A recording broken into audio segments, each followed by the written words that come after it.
Hello, this is Jake Light, Gaming Lawyer at your service. The video you're about to see is an edited version of my streaming of the Great Ace Attorney 2 Resolve on Twitch. If you like what you see, consider leaving a like or comment on this video. Or subscribe to the channel and click on the bell to be the first to watch the latest content. Otherwise, if you want to catch me live and interact with me on Twitch, the link is in the description below. As always, take care, stay hopeful, but be critical. Enjoy the show.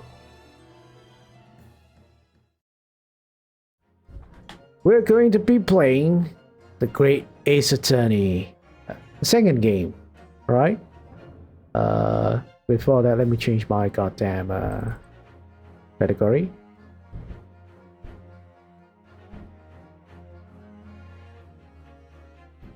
Alright, and select the new adventure. Oh, no, not this one. Yes, the Great Ace Attorney 2 Resolves. So, again, if any of you haven't seen the first one, please be informed, alright? I'm playing the second game. If you haven't seen me play the first one, go to my YouTube channel and look into that instead. Go watch that instead. Anyways, yes, we'll be starting a sequel. And we're going to be finding out a lot of things haven't really been wrapped up in the previous, in the first game. So I'm excited to learn more things, or we can learn more about this game, right? There's some rather twists at the end, so okay, at the end of the first game, that's what I'm trying. So we'll see what is going on in the second game. So, I'm excited. Let's start it. Okay, start the new game.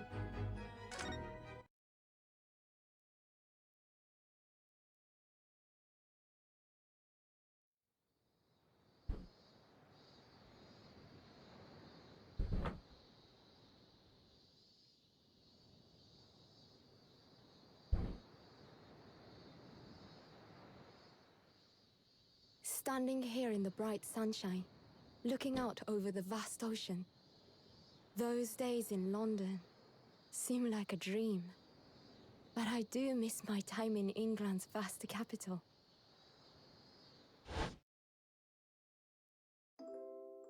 You know, he's flourished into a truly wonderful lawyer. I've no doubt that at this very moment, he's fighting some noble cause in court. Sorry, I have to laugh. Forgive me for taking so long to come to visit you. Oh no. My life has been such a whirlwind since I returned. And no one could have predicted what has happened. Just 2 months after arriving home.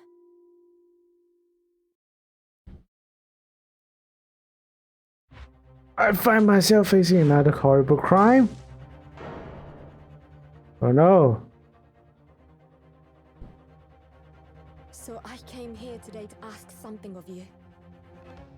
Tomorrow, I shall be standing in court. For the only time in my life. As a lawyer. What? Oh no. No, oh yes. We're not using the So dude? please, I ask for your guidance. Kazuma-sama. Kazuma-sama. Oh, okay. I thought it was it was the father. It was standing on there. Okay, wasn't, I guess. The Adventure of the Blossoming Attorney. Ooh, we are using a different attorney. Well, not a different attorney. More like shit. What's her name? Anyhow, 13 August, 8:26 a.m. Supreme Court of Judicature, Defendants Antechamber 3. Oh, Susato-san. Yes, Susato. Yeah. Oh, did I do her voice again? I think it's like this. Here I am, again after 9 months. The Supreme Court of Judicature of Japan.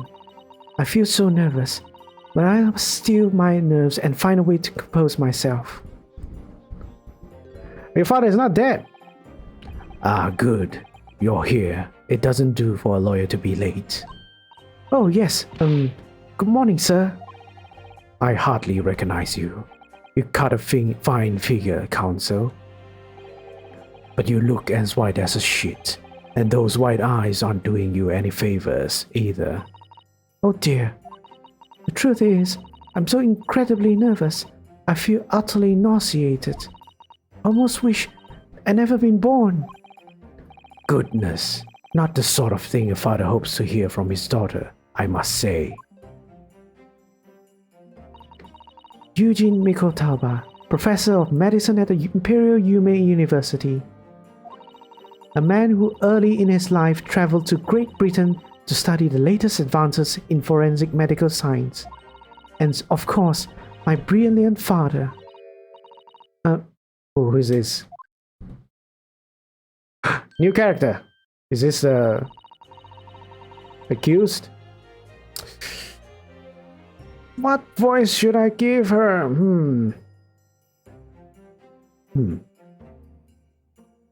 Would I be correct in thinking that you're to be my lawyer in court today? Yes. Yes, that's right, miss. Well, I want to thank you for agreeing to represent me. I swear on my life. It's a complete fabrication, this whole thing.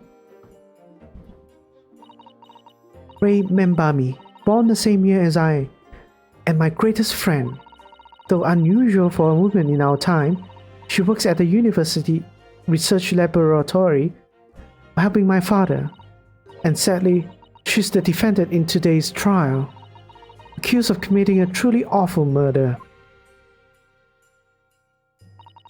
Are you feeling alright?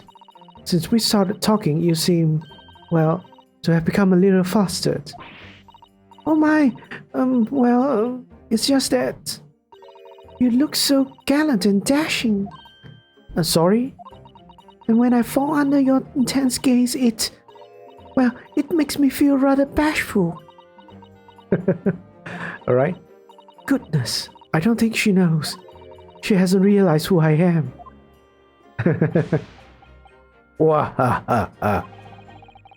It would seem our little plan for this trial is going to work.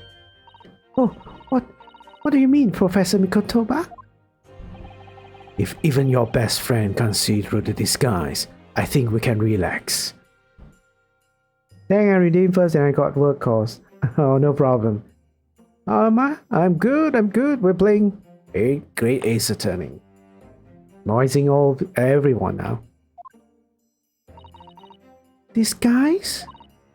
Yes, I've never tried dressing this way before, of course, so I wasn't sure how convincing it would be. This does make me feel a little relief, as you say, Father.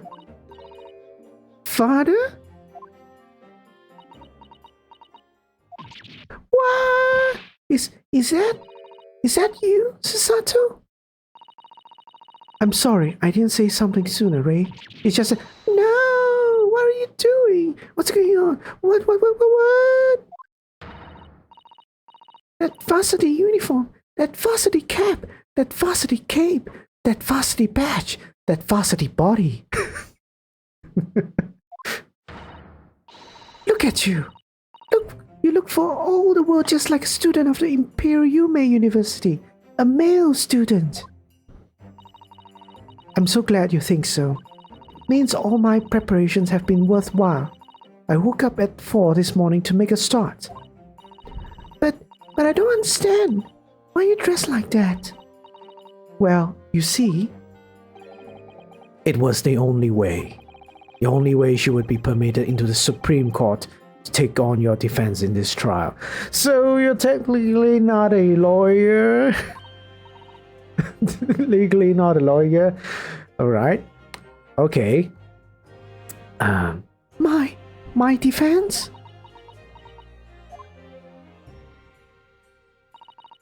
Never before in my life have I felt so frustrated at having been born into this body. Courts in Japan are barred to women.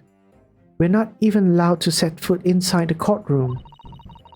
Despite the fact that laws of the land apply to all people, male and female alike. But women are forbidden. Just for today, I'll be leaving my true self at the courtroom door, so that I can act as your lawyer. Oh, Susato, you go to such lengths for me? Question mark? What is it, Waltz? Of course, you're my greatest friend. I just worry that I shan't be the lawyer you deserve. Oh no, I have complete faith in you. Ray. It's so strange though. Who are we right now? We're... You'll see. When we enter the court, you'll see who we are and how we're dressed. Like, I have not seen her dress in what way, but yeah, we're currently not the guy that you saw on the poster or something like that. Anyway, we're not the guy from the first game. At least for now.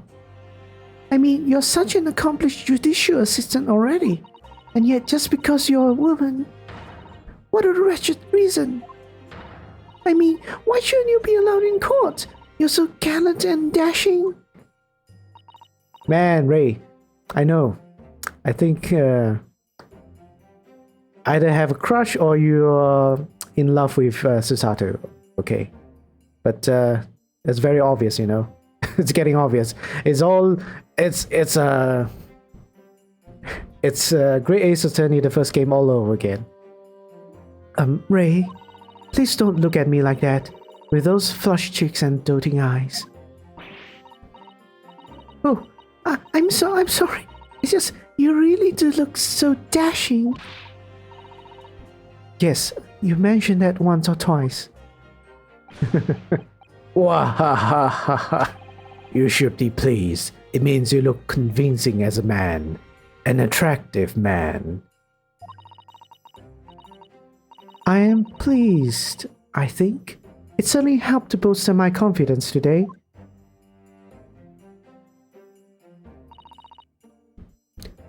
Ray, you're managing to put on a brave face in all this, but I can see through it. I've noticed how your shoulders are slumped and how you're trembling ever so slightly. Susato, you do believe me, don't you? Don't you? I didn't do it. I couldn't have. I mean, murder. Of course. You have nothing to worry about. Your conscience is perfectly clean. Isn't that right? Yes. Yes, it is. Perfectly clean. I have absolutely no doubt in my mind about your innocence. Well, I'm not so sure because I have absolutely zero idea what happened for you. Because I'm just immediately strung up or teleported to the trial date already. Which is why I'll stand by you until the bitter end in this trial. Whatever happens, I'll always be on your side. Because that's what it means to be a defense lawyer. That means so much to me, Susato. Defendant counsel. Court is about to begin. Proceed to the courtroom at once. You should go in at once, Ray. If you're late, the judge won't hesitate to pronounce you guilty. Oh. Stand aside! I don't think I ever seen her run so fast.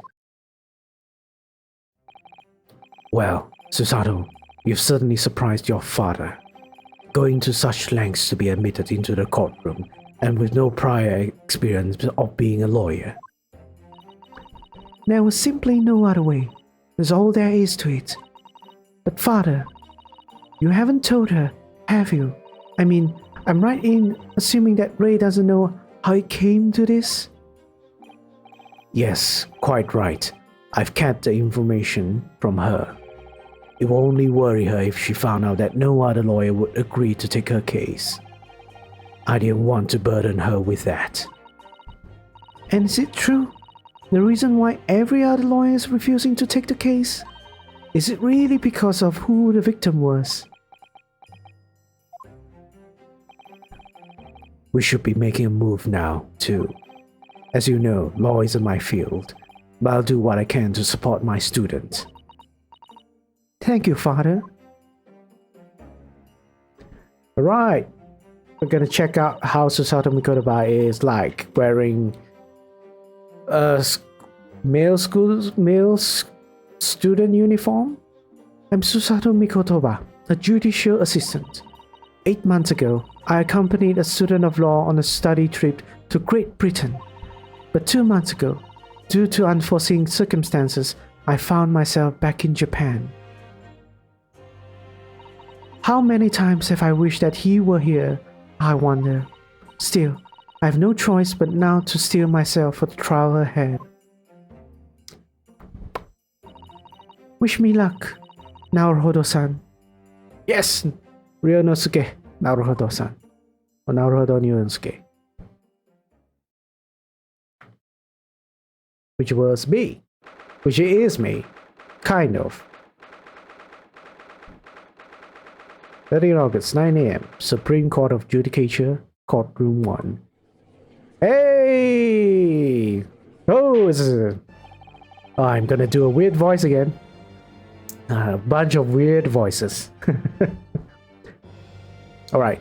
This is not as old as the other judge, so I'll do a less older judge, I guess. This court is now in session to hear the trial of Ray Membami. The prosecution is fully ready to proceed, Your Excellency. Woohoo! She's looking sharp. Indeed. Defense counsel, are you ready? Yes, Your Excellency, we are ready. Ready? Damn. Ah, yes, counsel. According to your registration details, your name is, Ryutaro Naruhodo. Is that correct? Sorry? She looks cool, cute, very smart as well. She really can pull off that kind of look, I guess. Oh yes, I had to come up with a suitable male name for you for this little venture. So I'm afraid to say I simply put down the first name that sprung to mind. Well, counsel. Yes, that's right. That's me. Yes, I'm Yutaro. He who has vowed to uphold the pride of the great Naruhodo clan. Oh. It seems Ryotaro may need to consider how better to uphold his manly act first and not overdo it. And those wild white eyes aren't doing you any favors either. Just relax and listen. Naruhodo? A fresh face in this courtroom, if I'm not mistaken. But the name Naruhodo, would that perchance be? You may be thinking of Ryonosuke Naruhodo, currently in Britain as part of a study program. This is, his cousin. His cousin! That's right. Ryotaro here has been studying in the provinces, but was called to the capital for this trial. I assure you, in matters of law, his knowledge rivals that of any of Tokyo's preeminent lawyers. Any of them? Tut, tut, tut. What a pitiful situation. Having been rejected by every lawyer in the capital, the accusers had to go in a country boy. How dare you, Susato is every bit as gallant and dashing as any of your Tokyo attorneys. I won't have you making fun of her. Her? Oh, Please be careful, Ray. Tish, what an unrefined tomboy we have here. But I wonder, is your gallant and dashing lawyer up to the challenge of defending you? His wide, skittish eyes very much suggest that he is not. Ugh, I'm so nervous. Now that I'm standing in his shoes, I'm starting to understand what Naruto-san goes through. Like it or not, eyes are wont to fleet.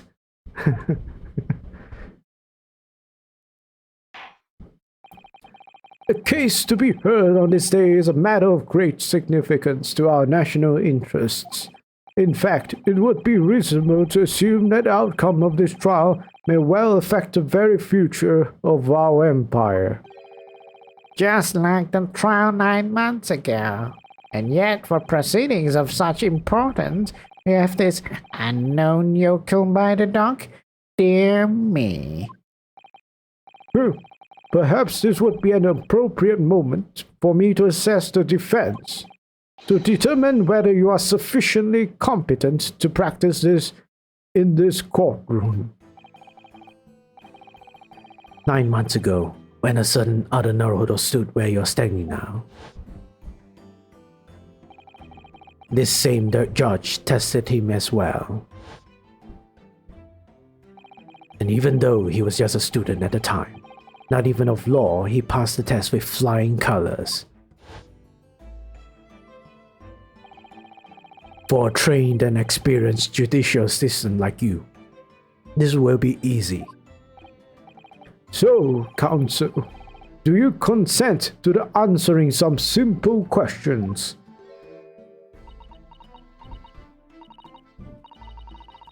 Alright, it's time for me to prove myself. Ooh. Doing the same thing as Ryunosuke, apparently. Yes, Your Excellency. But please do make them simple. Very well. To start with, you will state the name of the victim. Well, that is simple. I couldn't forget that if I tried. Ah. What's the matter? Now that I'm standing in his shoes, I'm starting to understand something else Naruto-san goes through. Like it or not, minds are want to blank. It's not surprising, really. It's your first time in this position, and in that guise. Even a bright spark like you is bound to flicker and falter a little under the circumstances. Oh dear, this is the small failure. Don't fret. You need only to use the knowledge you've gained as a judicial assistant to overcome the problem. Of course, the court record. Yes, the answer will be amongst all the key information about the case in the court record. Yeah, so this is like a tutorial case. We're like relearning everything because this game is not supposed to be... it's supposed to have been released 2 years after the first game. So I'm guessing they're like, yeah, treating it as a new game. That's right. Just use E to open the court record. Then you need to flip to the people section with E. And don't take too long of it. His Excellency is watching you closely. Alright, check the court record with E. That's where the information I'll need will be. I'm waiting, counsel. It's not like I have all the time. What is the name of the victim in this case? Time of death, just blah, blah, blah, blah. Not this one. Oh, this girl died. Ooh. This is super spoiler for anyone who haven't played the first game or watched the first game. The victim of the case, who was a former British exchange student. 9 months ago, she was found guilty of the murder of visiting Professor Dr. John Wilson. Giselle Brett.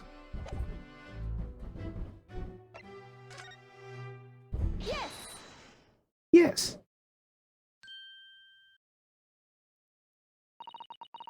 The name of the victim who lost her life in this case is Miss Giselle Brett.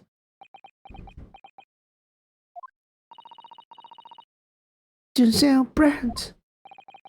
A name that will never be forgotten in the courtrooms of our country, I'm sure. Correct. And being a member of our empire's judiciary, you will be well aware of the significance of that name. So, let me pose another simple question. As you know, Miss Brett was a visiting student from the Empire of Great Britain.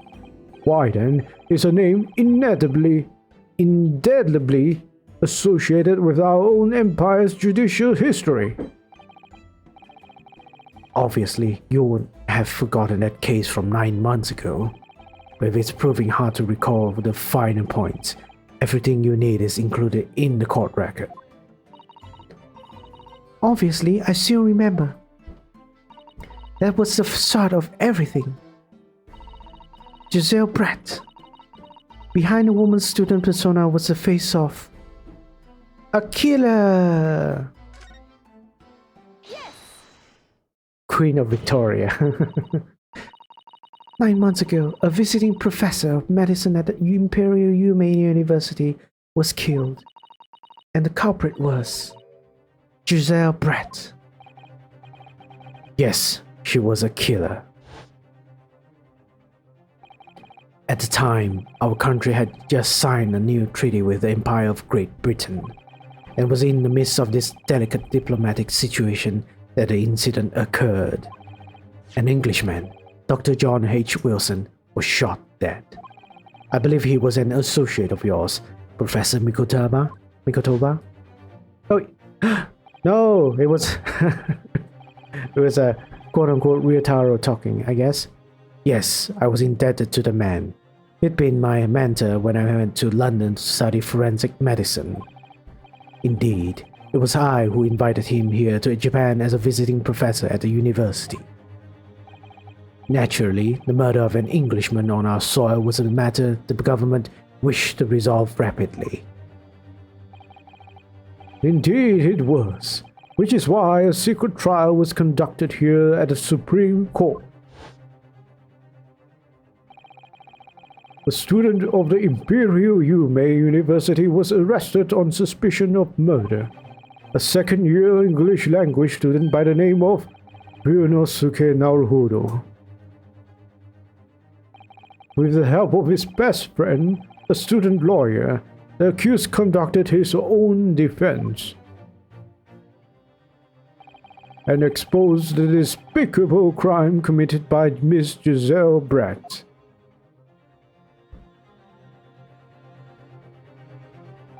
Miss Brett eventually admitted to her crime.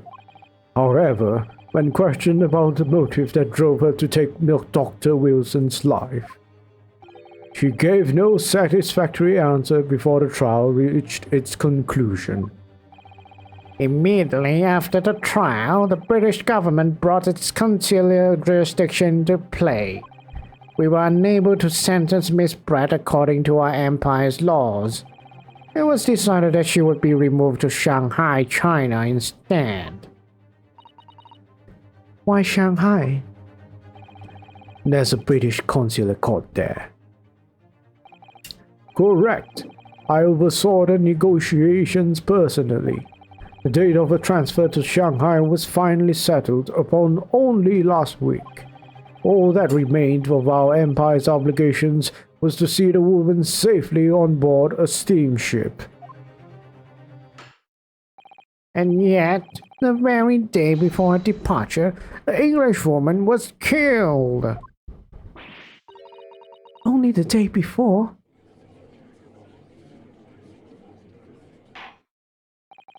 That will do.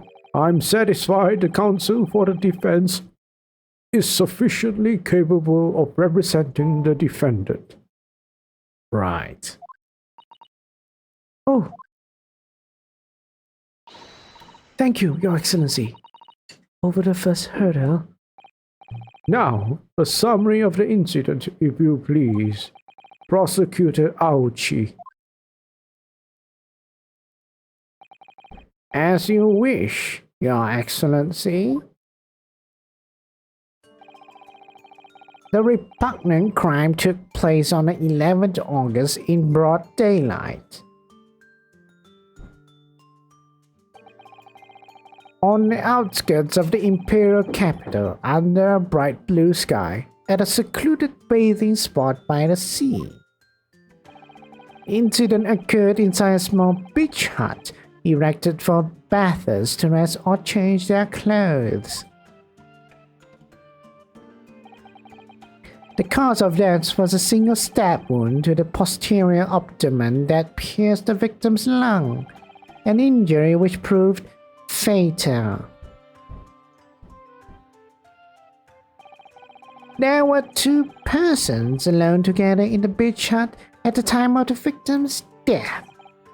Miss Brett, in a bathing attire, and the accused, Remember Me. Was that really the bathing attire? I wasn't really I wasn't really focusing, I guess.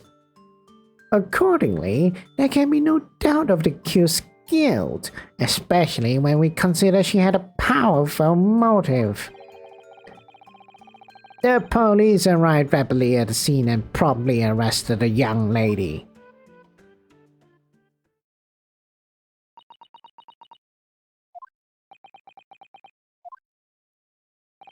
Well, that extraordinary description of events leaves me somewhat lost for words, I must say.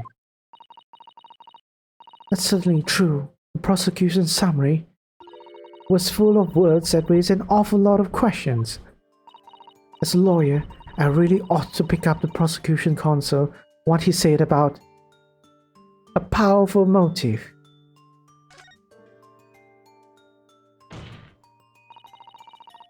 You're clearly exaggerating. Powerful motive is a blatant overstatement. Is the yokel boy using long words he doesn't fully understand? I beg your pardon? No matter. Let us put this to the accused, shall we? Membami-san, you are a research assistant at the Imperial Yume University, I believe? Yes, I am. I'm working with Professor Mikotama in his laboratory at the moment. I can confirm that. The defendant is an excellent assistant with a strong sense of responsibility. Fascinating to hear. Now, another question. Prior to your work with Professor Mikotama, whose research were you assisting then? I was just starting under Dr. John H. Wilson. Dr. Wilson? The visiting English professor who was murdered by Miss Brett 9 months ago?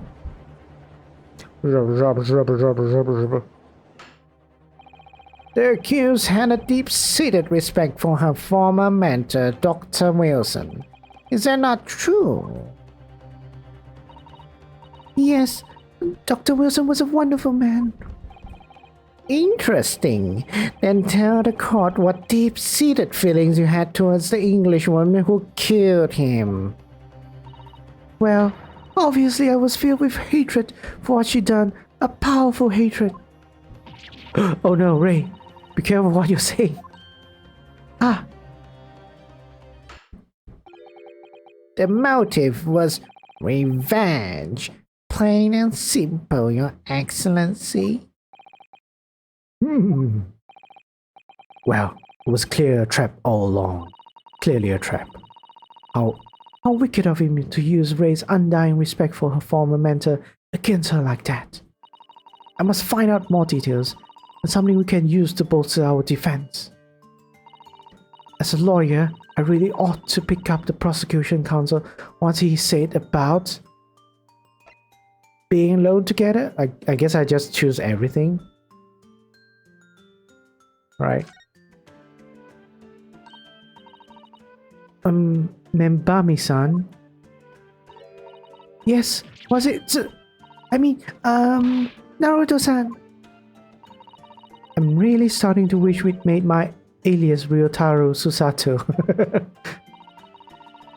Please tell the court why exactly you were present at the bathing spot with the victim in the first place? Why you were alone with her?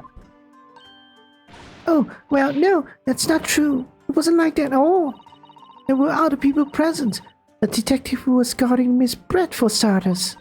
I was just asked to accompany Miss Brett as a companion, that's all. But let us be clear. At the moment of her death, you were alone together with the victim in the hut. You and no one else. The truth is, there is only one reason why this young woman accompanied Miss Brett on the bathing sojourn. I'm using weird words, French words. That's a French word, right? Either French or Spanish. It was the accused's last chance to take the victim's life. No. Because, as we know, the following day would see Miss Brett extradited to the British authorities in Shanghai. And the accused would never have an opportunity to dispatch her again.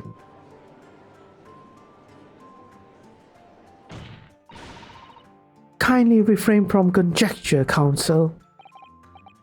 Tish, The prosecution counsel seems to enjoy using provocative tricks like that. But for now at least, we need to assemble more facts. Try not to let him goad you. Oh dear, this is really terrifying. Father's right. We need more information.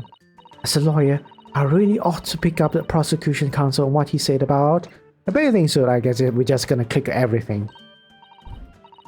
If I may, Prosecutor Archie. what do you want, you fresh-faced young Yoko student? I wonder, could you explain, please? You mentioned a bathing spot. Ha! My apologies. Clearly my modernity has confused the poor country bumpkin's simple mind. Bathing spots are the very latest trend in health practices from the West. What?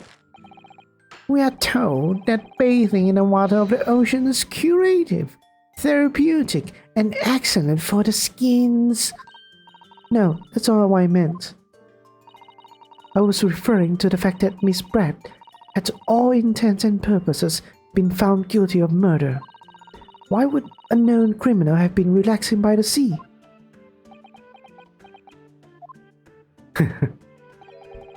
For old time's sake, I believe. Sorry? Miss Brett was to depart for Shanghai the following day. Her final wish, as it were, was to enjoy a day at our country's wonderful coast. That sounds very suspicious.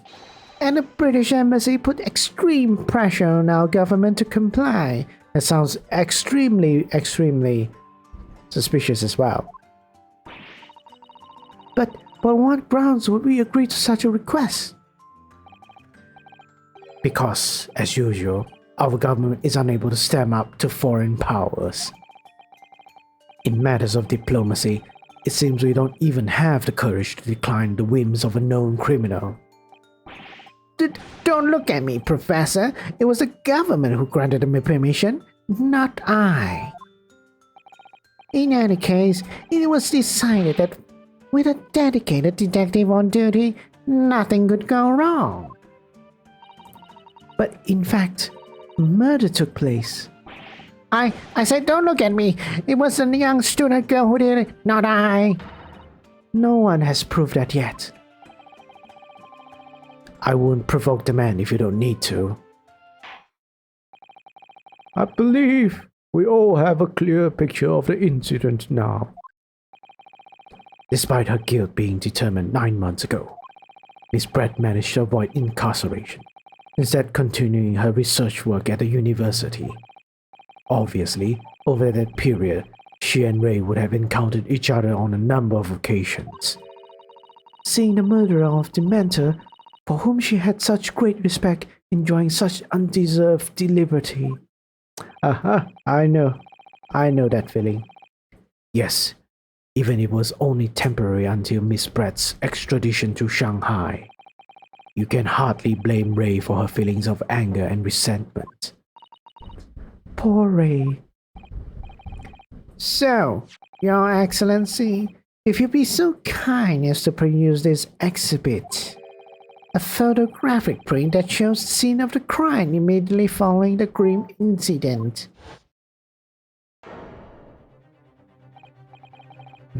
So now we have a clear picture going on here. Okay, bottle, dress. I guess this is the robe. So, okay, understandable. Robe is like what? Bathing suit. More wine, bottle of wine, so maybe. Bag. Can't see much that there's feathers, but because the hat is an actual swan, so yeah, there's a pen. There's this masquerade mask. Yes, thank you, Counsel. A tragic image. As you can clearly see, there's nowhere within the hut that anyone else could have hidden. Except, I saw something, but let's see what are we gonna do about that. The court will accept this photographic print as evidence. A photographic print of the scene taken by police just after the incident occurred. The stab wound in the victim's back is clearly visible. Let me look at the autopsy as well, just in case. I mean, this is gonna be a very easy case, but just in case. Okay. Time of death just after 2 p.m. Death is believed to be due to trauma to the victim's lung from a knife blade. Only a single wound was identified.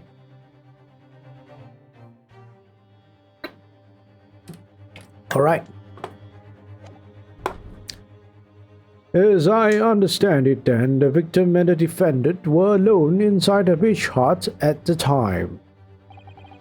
This is deeply troubling, I must say. The finger of guilt points firmly at the defendant.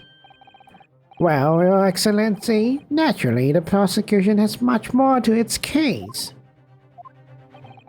We intend to prove the accused's appalling actions beyond all possible contention. Well, that's what you have to do as a prosecutor in a criminal case.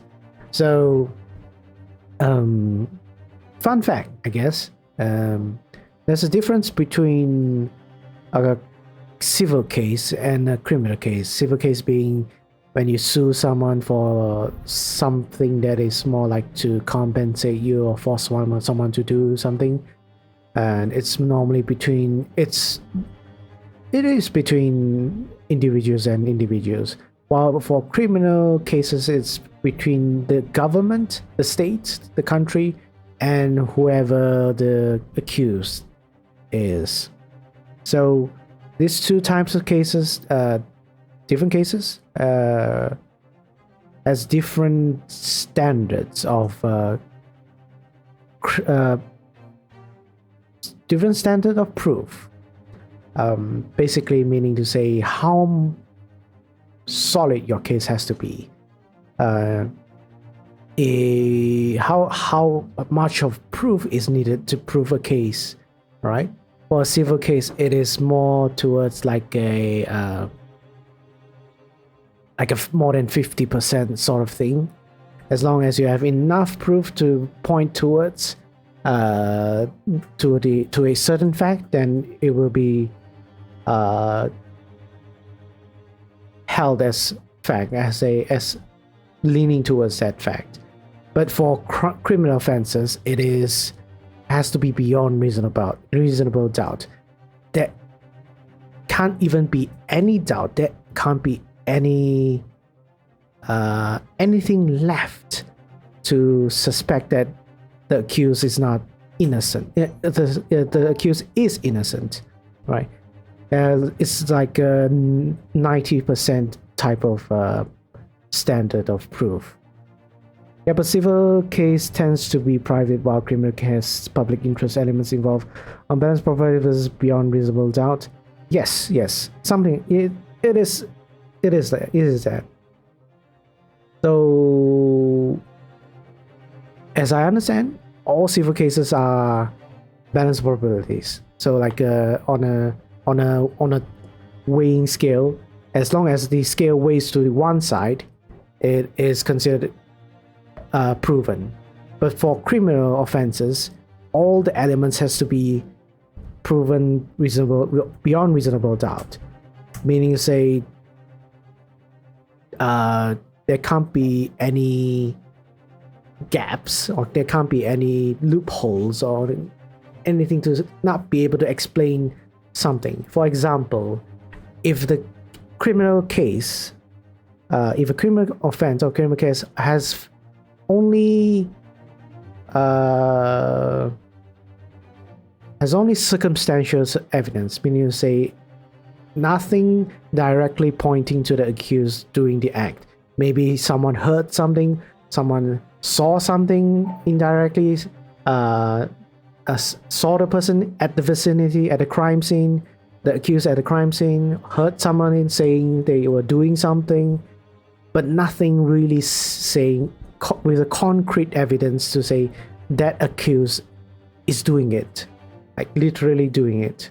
Like there was a fingerprint on a murder weapon, or there's a security camera footage of the person, of the accused doing the criminal offense, such, etc., etc.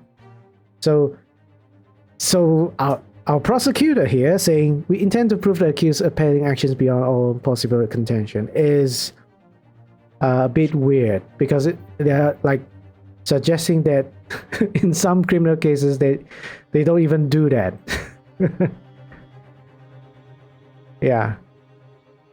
Naturally, the prosecution has much more to its case. Yeah, blah blah blah.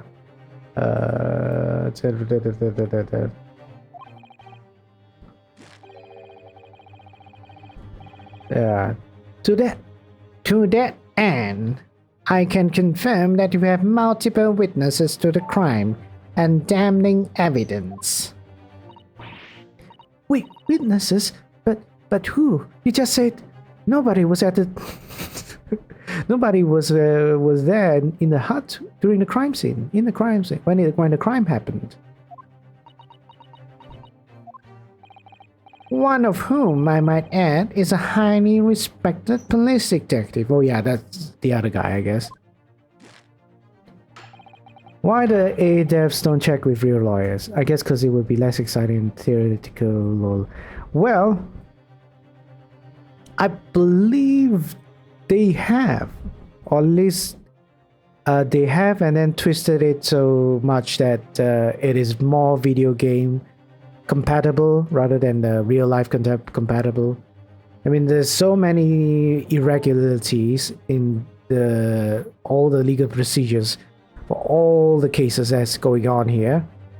Like, for example, like immediately the suspect is caught, and immediately they are charged. Immediately they go to a trial. There's no such thing, all right? No such thing. It's like it's more like a dictator's trial. I assure you, the testimony of these witnesses will leave no room for doubt. Ugh. Also, immediate sentencing after the trial. Very well then, counsel. Bring forth your witnesses. I, Taketsuchi Aochi, have been waiting for this moment. Sorry? Oh yes, I haven't forgotten the trial 9 months ago here in this very courthouse, when that irreverent little student boy utterly humiliated me.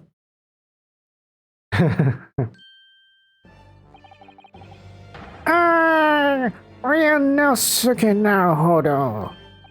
What? Yes? Hey, that's me. This insult to the Aochi family name will never be forgotten.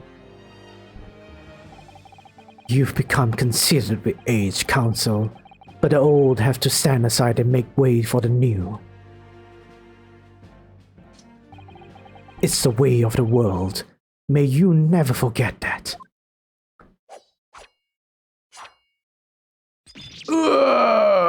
Now he looks stylish. I grew a... is that real hair or he just put some hair in the middle? Strike the head of a samurai whose top knot has been cut and the bell of cultural enlightenment tolls. Yes, on that fateful day, my former self died. The start of your own mini Meiji revolution. Are you modernizing as well, Council? Silence! Since I swore revenge back then, there has been a minor miracle atop my head. Observe the Aochi growth. I'm pretty sure it's fake. You see? You see the seed of hope sprouting forth from the barren expanse of my crown. I think that tiny growth is trying to tell me something. I'm afraid I can't really see. Where is the hope exactly? I said silence.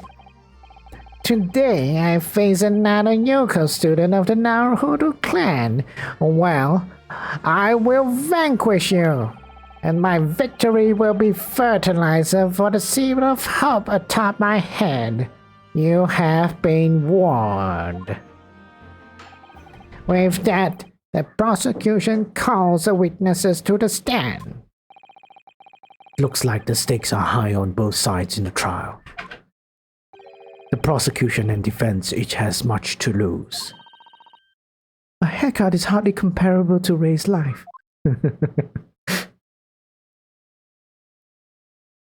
Hey! Is this too? The JoJo guy is back. What's his name again? Shit, Thomas Josa? I think. Well, not this specific character, but he looks like Thomas Josa. Witnesses, please state your names and occupations for the court. Alright, I remember how did I do his voice again?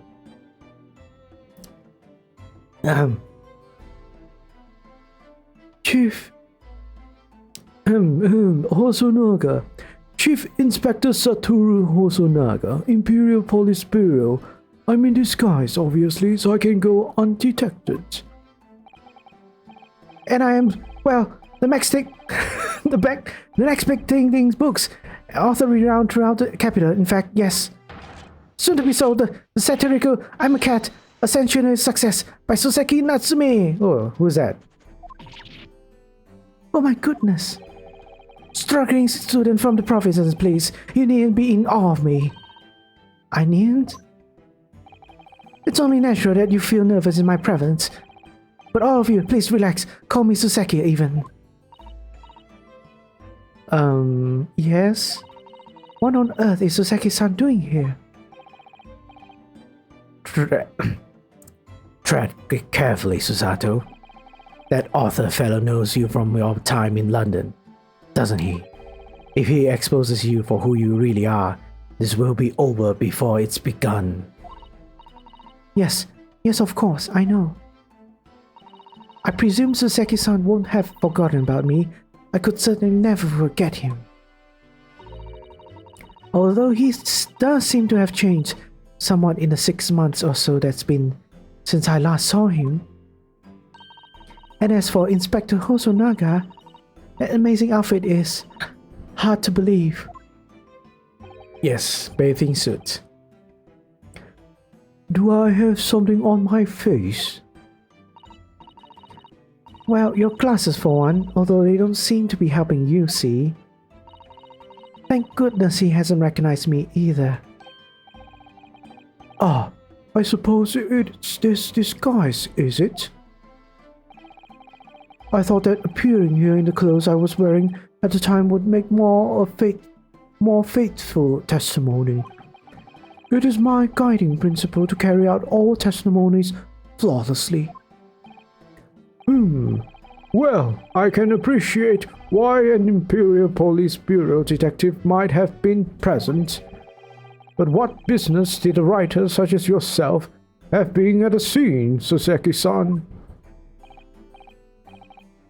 Well, you see, I had been asked that day to give a lecture on the morning of the incident in an Imperial Yume University grounding lecture law, no less.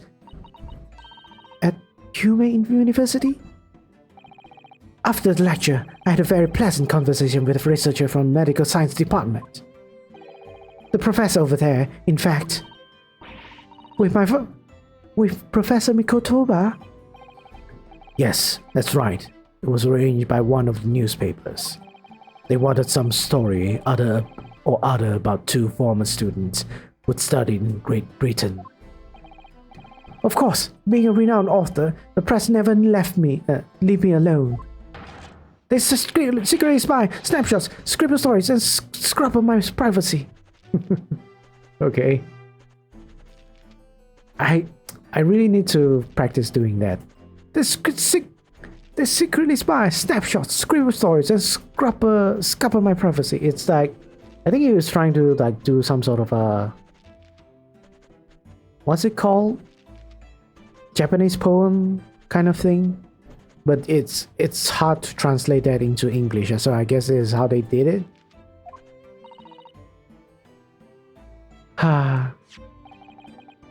As you can see, the conversation was written up in the newspaper here. Read it at your leisure, my provincial struggling student friend. I have plenty of copies. Thank you very much. He practically threw that paper at me. Alright. The newspaper containing an article about discussion between my father and Soseki-san. The debate became quite spirited. Oh, I see. Let me check. Is there something to check? Examine it. Hey, the cat! It's something like Waga something, is it? Same cat? No, it's probably a different cat. Okay, it's in Japanese, so I have absolutely no idea what they are talking about. Maybe there's nothing in it? Unless... Nah. Picture. There's a lot of footprints because this is sand. There's a chest, pen. Yep. Let's just move on. Anyway, following my interview with the professor, the lady in question appeared and made a very unexpected announcement. I should like to go with everyone to see our country's coast. Those were her words. As I explained before, Miss Brett was never taken into custody.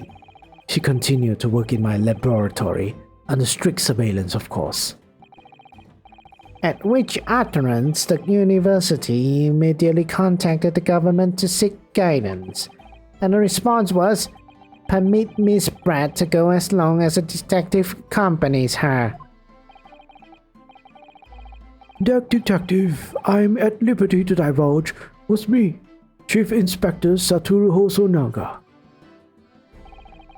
Thereby, the entire party departed cordially for the seaside, it seems. It was extremely challenging to clear all other members of the public from the vicinity of the beach. But fortunately, I'm at peak physical fitness at the moment, so no, you have some blood over your mouth over there. Oh, yep. I was able to carry out my duty flawlessly. Oh my, Inspector, you. Well, you do have something on your face now. How unsightly. I do apologize. Does that mean that you went to the beach too, Father? No. Unfortunately, I had work to finish off. But unfortunately, of course, it meant that, as my assistant, Ray was invited to take my place. Of course, being a renowned author, I didn't like to decline the invitation. Ah, but if only I had, I never have seen that awful sight!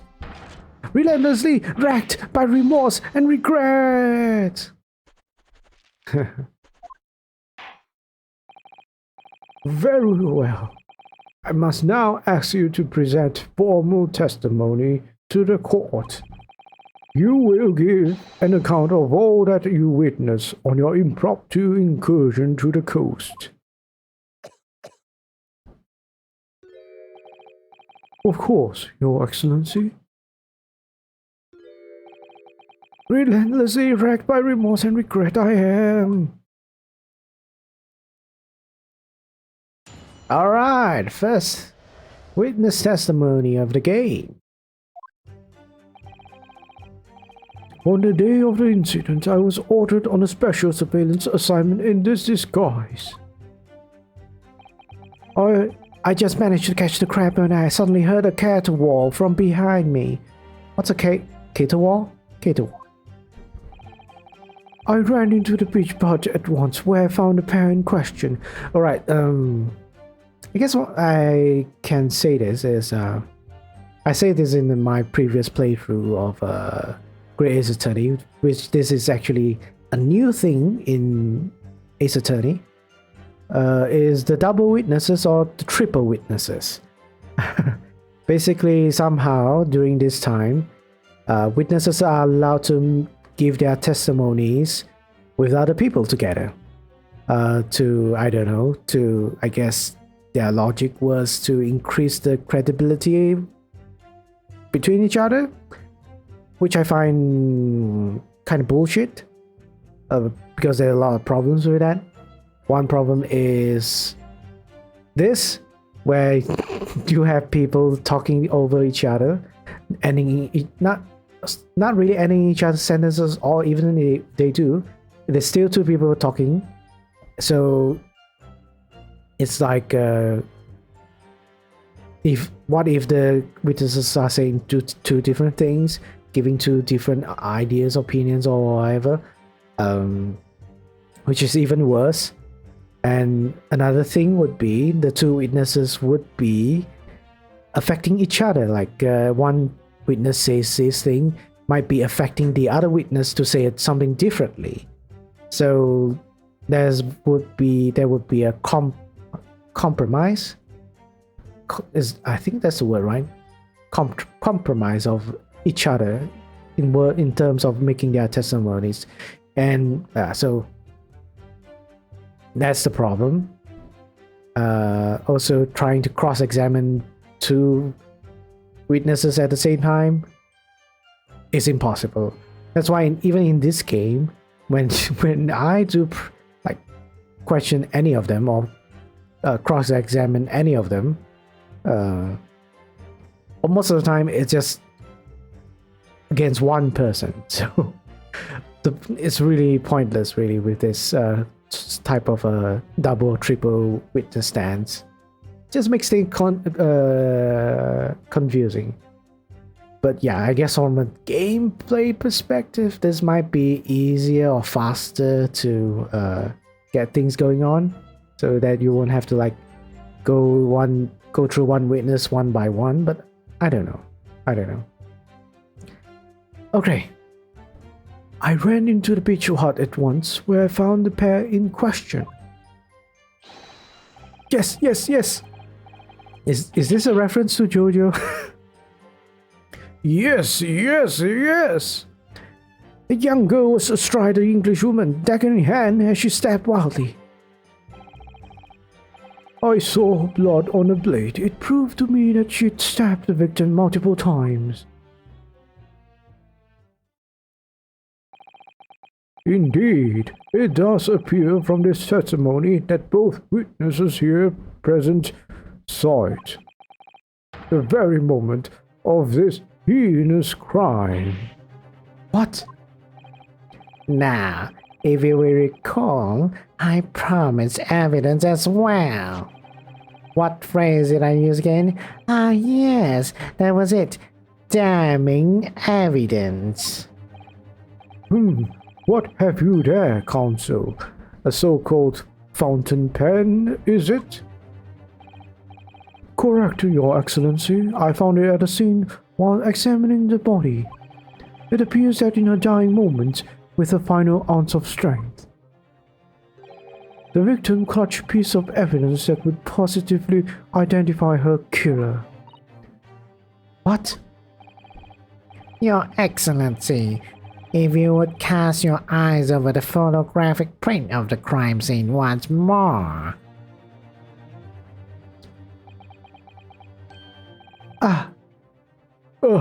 Oh, goodness me. I think everyone sees this problem, right? Yes, the victim is clearly grasping something quite deliberately there in her hand. That's right, the fountain pen. And if you would kindly examine the pen, Your Excellency. Oh, the owner's initials have been engraved in the ebonite barrel. R.M. Remember me? Okay. The initials of the defendant. No. This fountain pen will be admitted immediately as critical evidence. The pen that the victim was found grasping in hand, it carries the initials RM. I'm gonna examine it right now. I can't examine it. So, have I omitted anything? Decisive testimony and damning evidence. Not really. There's a bright blue sky outside the courthouse today. Perfect weather to describe guilt, I feel. I don't understand. Prosecutor Algie of 9 months ago had none of this man's poise. Counsel for the defense, you may begin your cross-examination now. Naruhodo-san.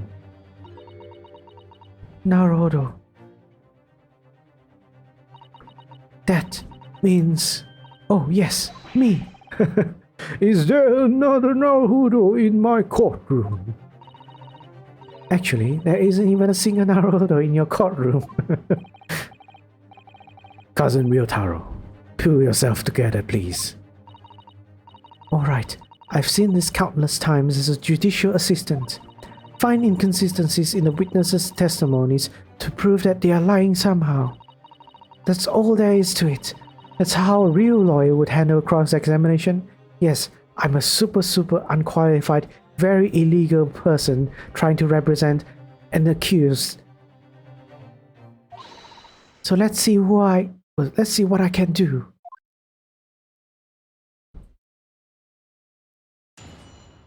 Ooh hoo hoo.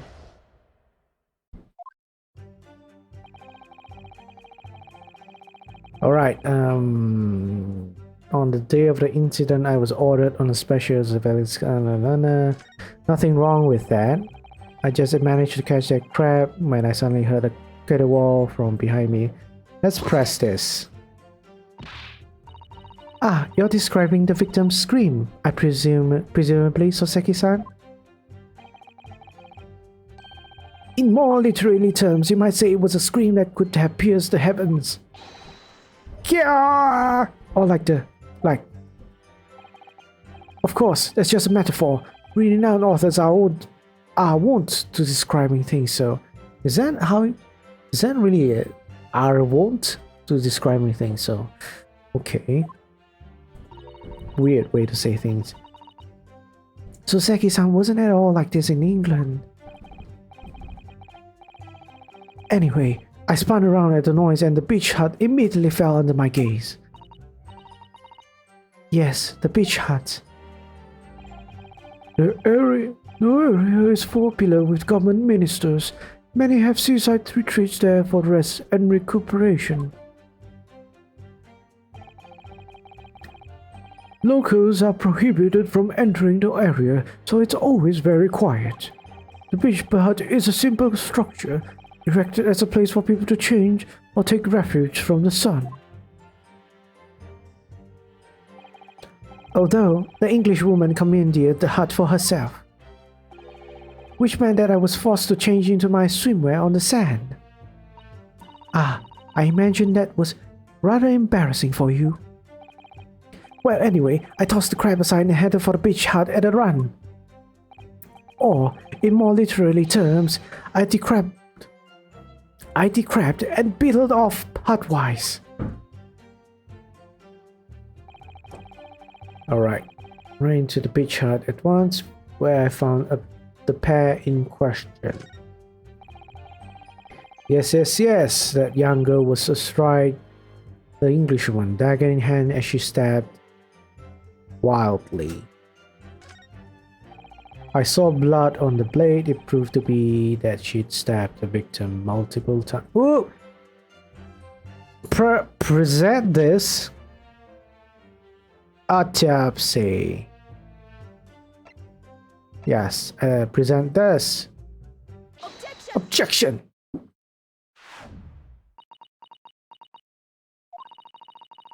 With that executory cry that just welled up from deep inside me, I think I finally understand.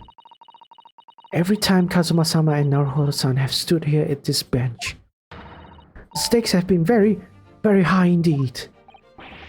What's the meaning of that menacing pose, Counsel? I'd like the witness to clarify something for me. Who? What? Where? When? How? Not you, Soseki-san. This query is directed at Inspector Hosunaga. At me? In your statement just now, you said that the victim was stabbed multiple times. Yes, that's right. As I said when I entered the hut, the defendant was already standing over the victim, bloody knife in hand, like a murderous demon. And yet, that cannot be. What? Get to the point, please, Counsel. In the post-mortem report, it clearly states that the victim was stabbed one time only. Oh! Now, In other words, Inspector Hosunaga's testimony is clearly flawed. Ugh! And Soseki-san.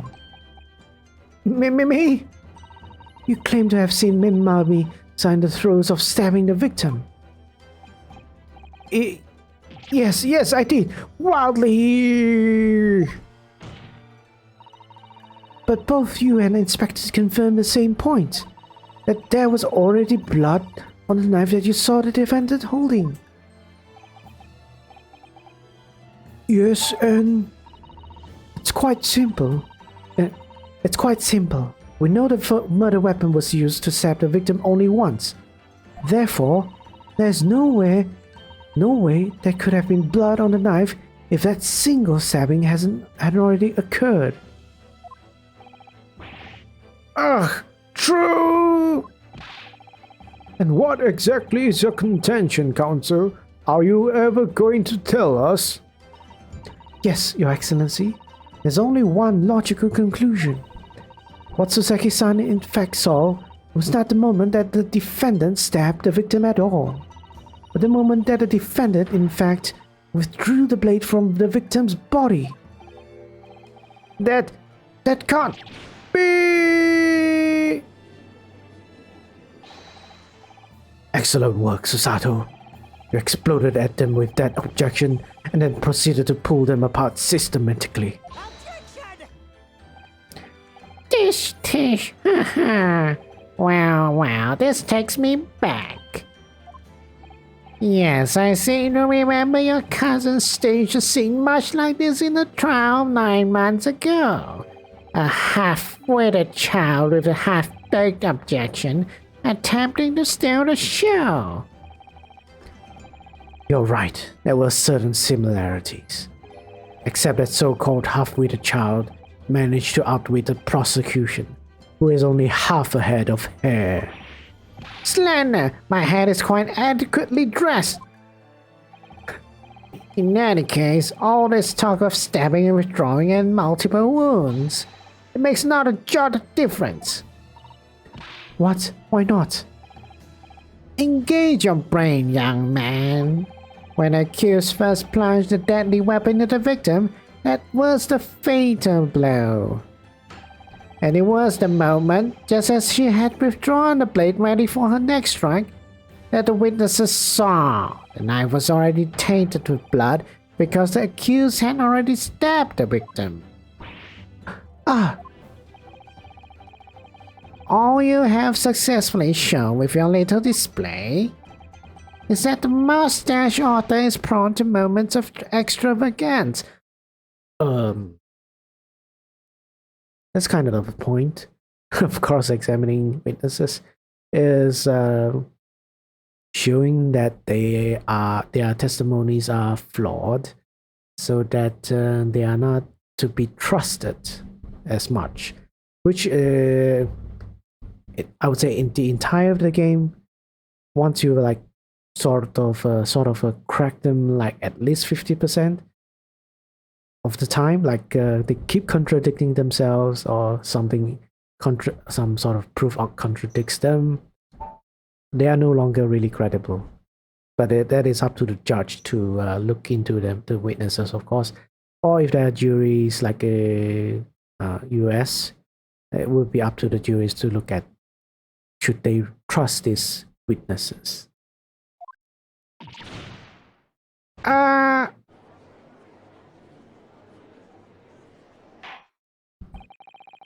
I am in agreement with the prosecution.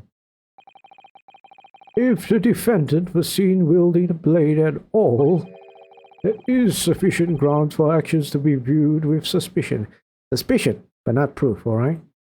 Anyone can be holding that blade, right? Doesn't mean they have committed the act. Have you seen them pull out of the knife, though? Right? Could be on the floor, be on somewhere else. But I don't think that's the problem here. But anyways. But if she was withdrawing the blade, and we are back where we started. Sorry? Consider this, young Yoko boy. If the student girl is innocent as you claim, then why would she have pulled the blade from the victim, and with a demon's cold-blooded composure too? How are you getting all of this? Demon's cold-blooded composure. That's very, very beautifully said, but doesn't mean anything, you know? Also, there are many other reasons why a person would pull a blade, right? If they are not medically trained, they might be thinking pulling the blade is good, or hoping it, yeah, so that's one reason. The prosecution demands an explanation, and it had better be good. Why did Ray pull out the knife? Ah, yes, going for the jugular. What does father mean by that? Let the court hear your answer then, counsel. The truth is, I don't really know, but I have to come up with a plausible reason here. We don't have a case. The reason why the defendant pulled the knife blade out of the victim's body was surely so she could stab her again. Save her life. According to the post-mortem report, the victim's death was not instant. That's correct. I thought she would have remained conscious for a short while after sustaining the injury. Indeed, giving her the time to take hold of this piece of evidence that clearly indicates her killer. The point is, being a medical research assistant Membami-san was compelled to act when faced with a wounded victim. Okay, yeah, so real life. I'm not a doctor. I'm not sure if pulling a blade out of a person's back, I guess it's not the spine at least, is safe. Instinctively, she pulled the blade out in an attempt to save Miss Brett's life.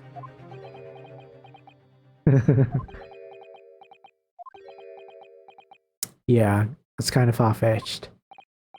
Tish, did you hear that, Your Excellency? It would seem this is the best we can expect of this young Yoko. Indeed. Ugh, is it just me or does it suddenly feel much colder in here? Your Excellency, if I may. Speak, witness. They sound really the same, unfortunately. I would like another opportunity to testify in respect to the slipshod assertion just put forward by the Yoko Defense Council. I mean, slipshod? Tish, an excellent idea, Inspector. Our young Yoko hopeful has a modicum of knowledge when it comes to the law, it seems. But in matters of medicine, he appears to possess not one iota of common sense. Very well, Inspector. I will permit your request. You will testify again before the court on the subject of the Defense Council's assertion. Yes, sir. I will do so flawlessly.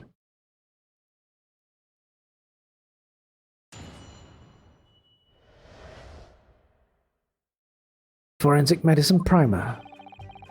Pulling a blade from a wound without thinking could cause heavy bleeding. Yes. It's basic knowledge that any medical research assistant with an ounce of sense ought to know. In other words, there's no good reason why the defendant would have tried to pull the knife from the victim. Let's not forget that the young student did have a motive for killing the victim. The man the victim murdered 9 months ago, Dr. Wilson, was the defendant's highly respected mentor. Right? Is that what you say true, Inspector? Could pulling a knife from a wound really cause the wound to bleed heavily? Yes. Or think of the weapon itself as a stopper in the wound that prevents excessive blood loss. Until a doctor is ready to provide proper treatment, that stopper shouldn't be removed. Well, silly idea, silly suggestion. Would our accused be actually trying to put the knife back into the wound instead? instead of pulling it out? It's already pulled out. Somebody put it out, and it was like, I need to stop the wound. There's only one way. Use the knife to push it back in. Oh, I see. Ha! This is why Yokos should stay on a farm. Even a quack from some obscure mountain village would have such basic knowledge. Anyone who's ever given someone a little poke with a knife and pulled it out again knows it. Oh, well, I've never stabbed anyone, you see. Or pulled a blade out of a wound, so... Of course you haven't. I didn't bring you up to behave like a bandit. Father, is it true what you're telling me? Yes, it's basic remedial knowledge for medics. Ray would have been well aware of it. If she were to claim ignorance of such fundamentals, that would prove fatal in many ways. But then, why would Ray have done it? Could she have pulled out that knife in full knowledge that it would be fatal for Miss Brett? I don't know. Ray never once mentioned anything about the knife to me. It seems almost impossible to believe, but could my friend actually have... Susato. Yes? Pull yourself together. We mustn't lose sight of why we're here.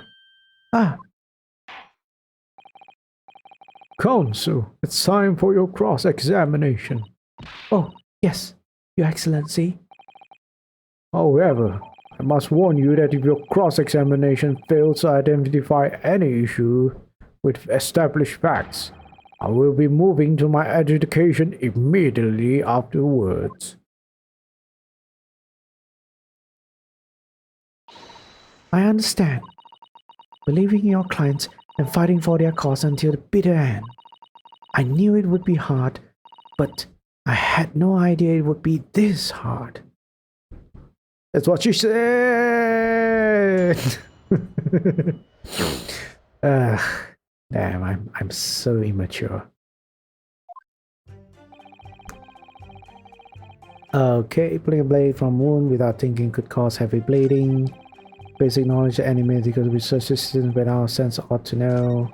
In other words, there's no good reason why the defendant would try to pull the knife from the victim. Let's not forget that the young student did have a motive for killing the victim. The man the victim murdered 9 months ago was the event's highly respected mentor.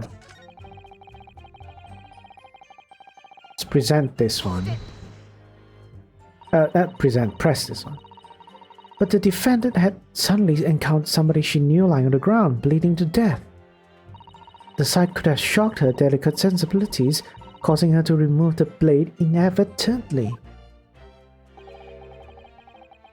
I really don't think inadvertent actions can explain this. The woman is a medical research assistant. I can't imagine she would have behaved so irrationally. Oh, but irrational behavior is a woman's prerogative? What? Isn't it? Oh dear. You have a lot to learn about women. Only a small-minded man could have such a bigoted views. Oh dear, perhaps I'm letting my male persona take hold a little too much. Okay, well, have I managed to convey the basics now? That should cover the medical side of the argument.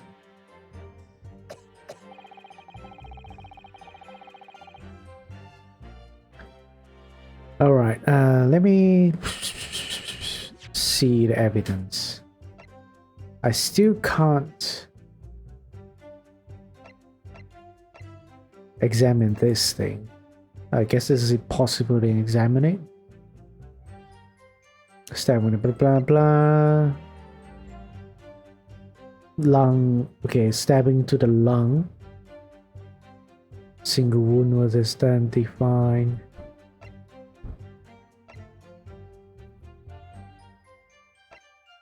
Newspaper containing article about this guy, blah blah blah. There's no the enemy concerns without sense not to know. In that case, there's an obvious explanation here. Which is... Clearly, the defendant Raymond Bami-san does not possess an ounce of sense. What do you think about that, Professor Mikotoba? I'm not sure that you should be labeling your friend as lacking in common sense.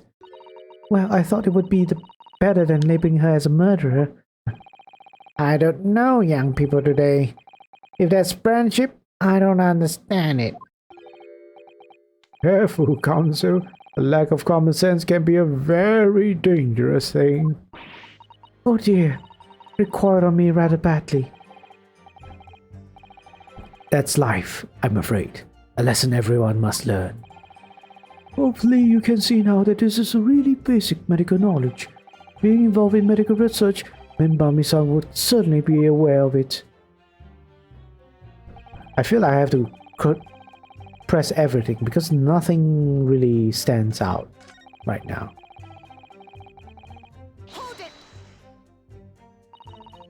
You say doing it without thinking could be a problem. Does that mean that if you use due care and attention, it would be alright?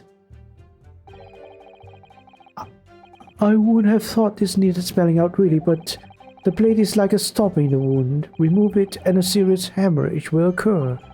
In other words, a medic would need to be present before any attempt was made to withdraw the blade. doing it without thinking would be madness. You can't just do it. Oh, well, thank you for such a thorough explanation. You see, Council, when you act without thinking, the result is a bloodbath. Back to the witness testimony, please. Is that like a huge blood though? Like a huge... Let me look at the picture again. I guess so. I guess so. Let's just press more of this, I guess. Press everything, then we'll decide what to present with. Whatever the motive, it just isn't in Membami-san's nature to do something so awful. But she had both motive and more opportunity. That's very hard to argue against. But you don't know the defendant. And you, Council, do not appear to know the law. Yes, evidence is the only way to convince the court of your argument, not feelings. Well, true, very true. With this fledgling to defend her, I would almost say I pity the accused. So do I. Inspector, you will reiterate your point about the defendant's motive, please. Ah, yes. Miss Brett was in many ways the sworn enemy of Membami-san.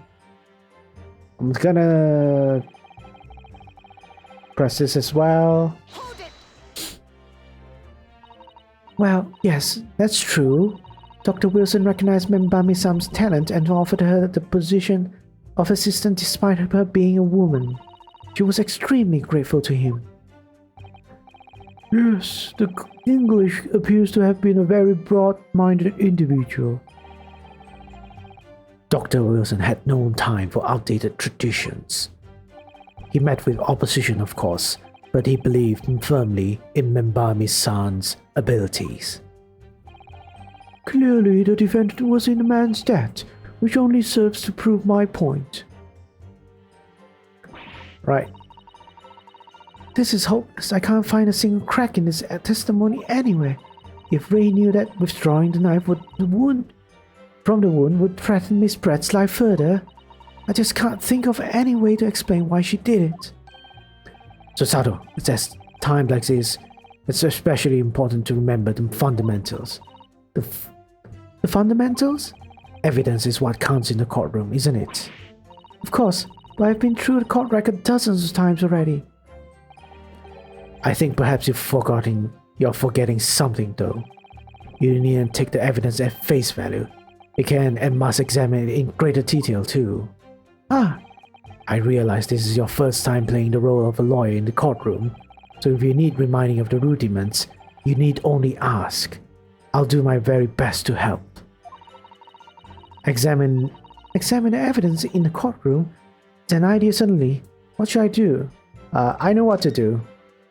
Have a good one, Jake. Busy with gaming, so gonna lurk today. Oh, thank you for the lurk. No problem, man. Hey, thank you for being able to catch out of my stream now. Come to think of it, Kazuma-sama and Naruto-san always turning evidence over and over in their hands. Yes, I need to examine things in greater detail with space. By the look in your eyes, I see it's coming back to you. Go through the court record again and have a thorough look at everything. You may just find a clue. Alright. Can I now examine this? Yeah, I can examine it. I couldn't examine it previously. Alright, let's see if I can open this up. If we take off the pants leads... Ooh, she looks really cool, man. Oops. Yes.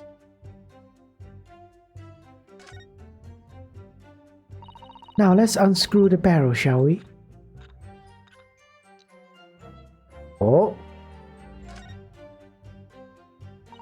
This must be the little reservoir that holds the ink. Yes, you feel it by drawing ink from a bottle up through the nib. Is something wrong, Father? Just that there doesn't actually appear to be any ink in it. Yes, that's all. Oh yes, you're right. It's pretty much empty. Well, it could be on the verge of running out, I suppose. A fountain pen bearing the initials RM has a small reservoir inside into which the ink can be drawn. There is a very small amount of liquid still inside. Okay. Ooh, what's this? There's some sort of emblem here. Look. But it isn't a Yume University one. Must belong to some other organization, I suppose. A business of some kind. But that would seem to imply that the pen doesn't in fact belong to Ray. Yay!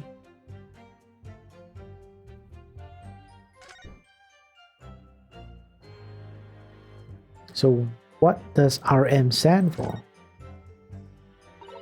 Some other person, period point.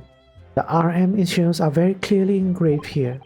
And the fact that Miss Brett was clinging to this pen in her dying moment is a very clearly a message too. To identify a killer, you mean? I don't think there can be any doubt that this is a key piece of evidence in this case. Right, so I've pretty much examined everything about this pen. Unless I can examine some... Ooh, I can examine something else now.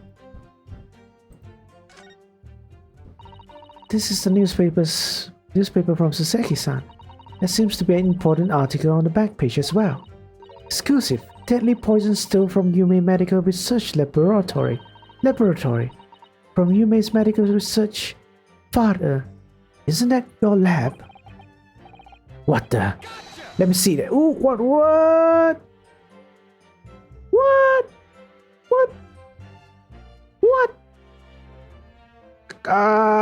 Chair warrior. What? No! Why you do that? No. Get some coffee. Thank you, Chair warrior. Wasn't expecting that. Oh my goodness, thank you, man.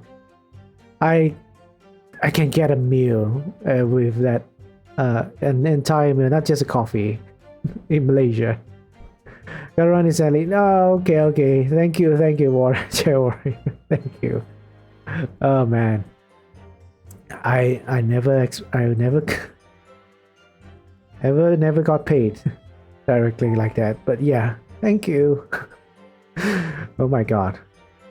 Okay. Anyhow, let me continue. All right. What the? Let me see that. The poison's been stolen. It's this morning's paper that Soseki-san gave us. I'm rather spontaneous person. Have a good stream. All right. Thank you, Jay. I'll remember this. All right. Appreciate your donation. Your tips. I saying you didn't know? As embarrassing as that is for the head of the laboratory, I didn't. I've not heard any such thing. Where on earth could the reporter have gleaned this information? Come to think of it, there was no article mentioning this story in our paper this morning, was there? It's a highly toxic poison we've been working on in the strictest confidence. I'd put Ray in charge of the project. Ray? She was managing it? If that's what's written here is true, it means that she tried to hide the lead theft from me. And moreover, the details were leaked somehow. I don't believe it. We need to read this article very carefully. Right, let's talk about poison that was stolen from a laboratory. My father, who is responsible for the lab, knew nothing of the incident. Let's just read this. Raucous England return is to tell all. This is the interview with you and Soseki-san, is it, father? It looks as though it was quite an exchange. Yes, became a little over-animated when he was talking about his time in England. The photographer managed to capture the moment his hand currently chopped me on the neck. I do hope you weren't hurt. Right, let's examine the picture, I guess. No, picture is still not examinable. And I think the autopsy can't be examined as well. Right, okay. Following the lecture at Yume Soseki Natsume on 11 August, come to light that a very disturbing incident took place. A deadly poison being secretly developed in the university's forensic science laboratory was stolen. Even the smallest amount entering the body, either via the mouth or via a wound from the poison-laced blade, would prove fatal in minutes. Current methods cannot detect the newly developed chemical. The university would have to be consulted. Onset of symptoms occur in minutes, starting with impaired breathing and ending with acute contraction of the pupils prior to death. Such symptoms would be suggestive of this toxin. It's apparently an entirely new synthesis of alkaloids and rumored to have been commissioned by the military. Alright, lots of words. Is this really important to know? Maybe. Yes, I'll do it right. Sorry, okay. So I'm guessing I can press this. Let me see if I put. No.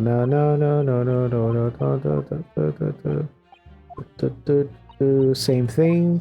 Everything is the same. Thank you. Back to the witness testimony, please. Alright. Any medical sense within our sense ought to know. There's no good reason why the defendant would have tried to pull the reason and Is this something I should press?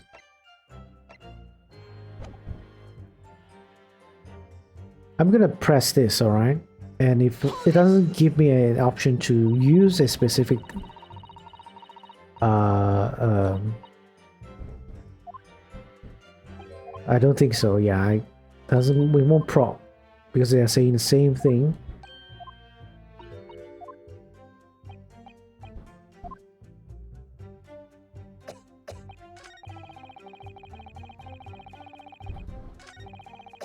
Well, the youngster did have a motive for killing the mood. I'm gonna say, there's no good reason why the defendant would have tried to pull the knife. That's basic knowledge. Letting a knife would don't think it could cause bleeding. I'm gonna try this evidence then, the newspaper evidence. I don't think this is the one because nothing really relates to this. I'm gonna try this one. Alright, correct. I'm correct. No, there is one possibility. One very good reason why the defendant might have decided to withdraw the knife from the victim's wound. Wood! Yoko not only has a poor grasp of the law, but is also a poor loser. Tell us then what possibility they think you've identified. It's here, in this newspaper article. An article about a deadly poison having been stolen from a laboratory at the Imperial Yume unit. The victim perished from a stab wound. Poison has no relevance in this case. But... Prosecutor Algie, you will let the defense speak. But a newspaper article, the court cannot rely on the kind of hearsay those wretched publications carry. It is true that this is hearsay, but we have the actual people that worked on the poison, so... Counsel for the defense. I'm going to need some tangible basis for your claim. You will indicate to the court precisely what part of the newspaper article mentioned affirms your assertion. Your Excellency! Yes, of course. Thank you. Ray would have never done something to further endanger Miss Brett's life without just cause. The reason why the defendant pulled the knife from the victim's body is explained in the article where it says, deadly in tiny quantities. The article reveals the following property about the poison in question. When the toxin enters the body on a knife laced with the poison, it's rapidly absorbed and causes death in minutes. Are you suggesting? If the knife used to attack Miss Brett was laced with this very poison, it would explain why the defendant, Mimbami-san, would have withdrawn the blade as soon as possible. I guess I can explain this. Hearsay. Hearsay evidence is evidence that I think 100% of the time court will not admit, meaning say it's not a evidence that directly proves something. More or less it refers to a fact from a third source, from an independent source, from a source that can't be verified. For example, you normally hear that if let's say someone is giving, if a witness is giving testimony, and whenever they are saying something like, they are asked a question, did this individual, did this person did this, and they answer, they give a reply by saying, I heard from another person that they did this, that they committed this act, or they committed this murder or something like that. That is considered hearsay because this witness did not actually see or saw or heard or have any relation to witnessing the actual crime or actual act or actual things being said. So that is considered hearsay. The person that actually heard or hear or saw it was the person who told this witness, and that person should have been the one giving the testimony. So because of that, this is considered hearsay and should not be admissible, should not be considered as proof, right? So that's one way. The other way is anything, even you can say even with by statement or by sort of reputation or anything that is like trying to say they saw or see or anything, but without them having directly connected to any of that evidence. All right, so yeah. Yes, the truth is, it was an attempt to stop the poison from entering the victim's body. What? This is complete and utter nonsense. Not at all. The defendant withdrew the knife blade from the victim's body not to accelerate the woman's demise, but to save her life, and the prosecution cannot deny the possibility. Have you not read the post-mortem report? The cause of death was hemorrhage. The word poison appears nowhere in the document. Well, that's because by acting quickly to remove the blade, the defendant prevented poison from taking hold. Oh please, this is clearly desperation, the weasel's last breaking of wing. Poison has nothing whatsoever to do with this case, as I believe the defense is well aware. We have no proof that information in this wretched newspaper articles is all reliable anyway. In that situation, what the student should have done is wait for medical assistance to arrive. But instead, you claim she suspected poisoning and took the potentially lethal decision to remove the blade. She must have had a strong reason for her suspicions then, or the arguments makes no sense. Exactly. Well put, Inspector. On what grounds did she do it, huh, Yoko? Why did Ray suspect the stolen poison was involved? If you want grounds, I'll give you grounds. What? You can't possibly. From your expression, Counsel, it would appear those are not empty words.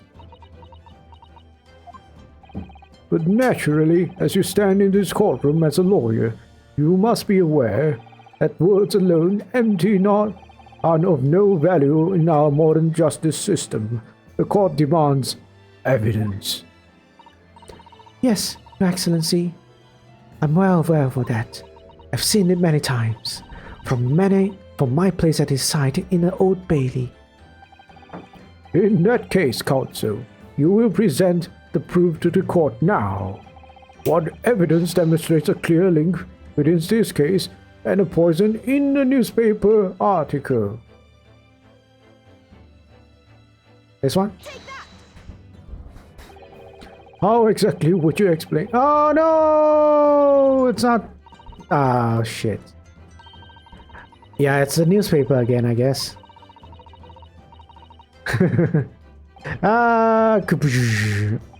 Yeah, this is not as easy as the first case in the first game. Alright. Okay. I don't want to read that. That never happened. It didn't happen at all. Alright, no. Okay. That's the.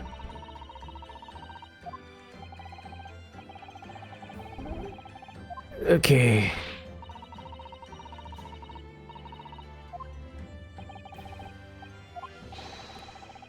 Okay,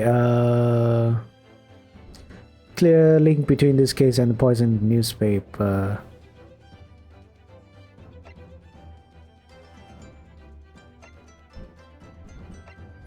And the poison. What evidence demonstrates a clear link between this case and the poison in the newspaper article? This one?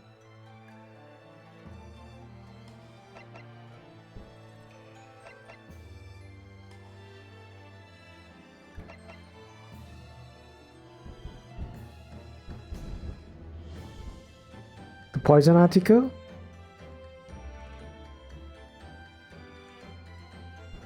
Poison in the newspaper article. I'm gonna say this one. Ah no! Shit. Okay. Ow.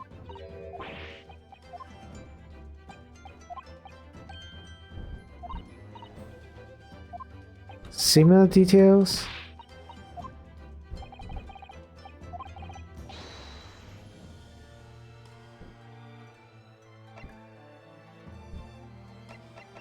This one? Oh no! This is the bloody hell! Okay. Damn, I suck. Document paper had details of the toxin. Now, where have you seen people? Does anyone can deny? Or search through all the evidence of that?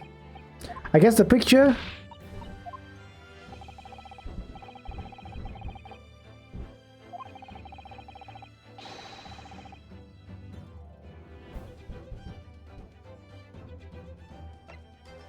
Picture.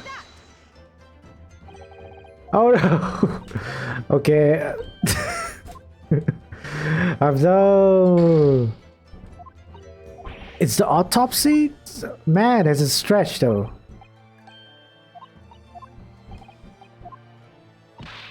It's the autopsy, I guess. Let's just save. Let's just save it just in case. Right?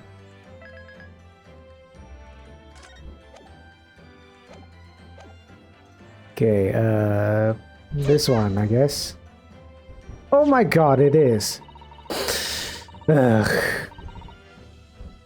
I would ask the court to refer to the notes sections of the postmortem report which reads wait, what? Ah, I didn't read the I didn't read this yet.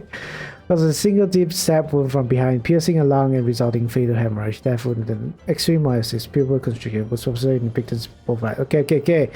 Damn.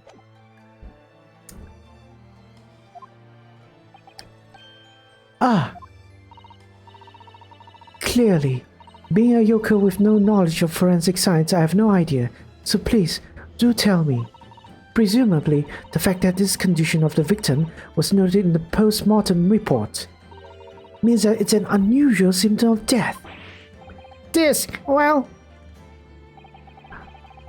Under normal circumstances, the pupil dilate when someone dies. If there was extreme constriction instead, that's most certainly unusual, yes. what are you doing, you yokel detective? In a newspaper article, there's only following information about the stolen poison. Onset of symptoms occurs in minutes, ending with acute contraction of the pupils prior to death. Actually, how do you know all of these symptoms unless you have tried the poison on something, I guess? On rats? On mouse? Hopefully not on humans, okay?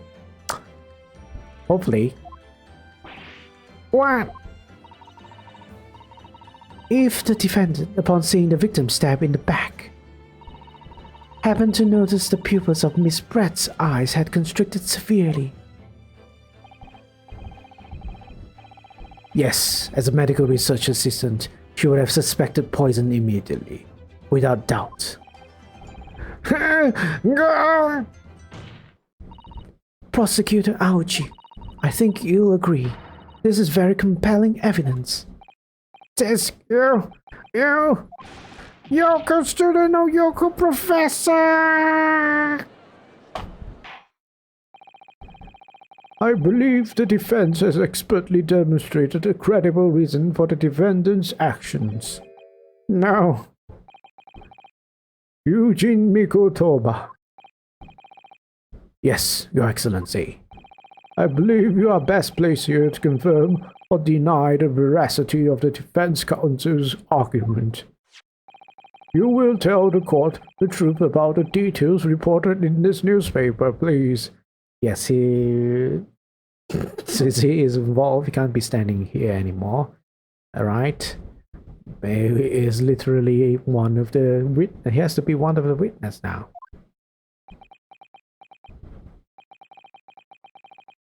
It pains me to have to admit it, but I'm afraid I don't know. You don't know? The toxin was kept under lock and key in my laboratory, certainly, but I was unaware of any theft. Do you mean to tell the court that the reports of this theft are unfounded? No, Your Excellency. Without returning to the laboratory to investigate myself, I couldn't say. Ha! Listen to the bumbling academic. Unaware of the theft of secret state research from its own workplace, and he reads of it in the newspaper. I take full responsibility for the incompetence of my supervision. Father, there's a pitiful situation for a university professor. You should have more control over your students, rather than allowing them on killing sprees. That's totally unfounded.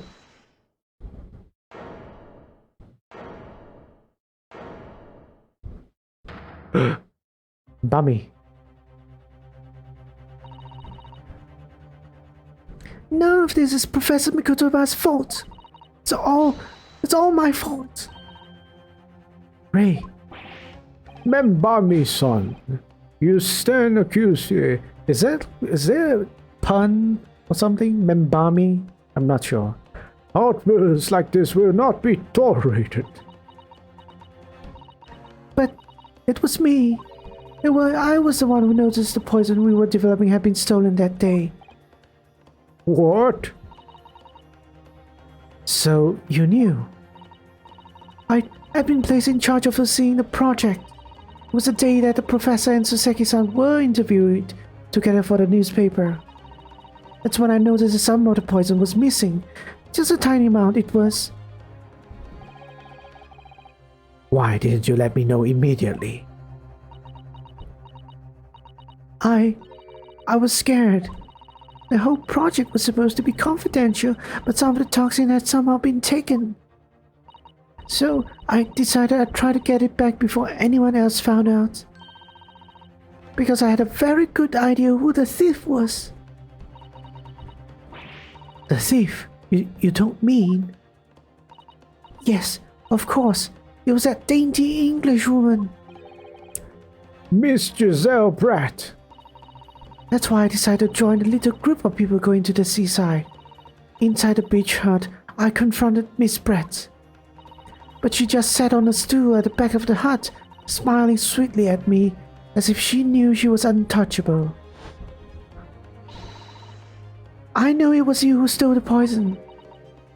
Well now, how do I forgot Giselle Pratt's voice. Well now, whatever do you mean? And then she suddenly got to her feet, before falling to her knees in front of me and then collapsing on the floor. That's when I saw the knife in her back.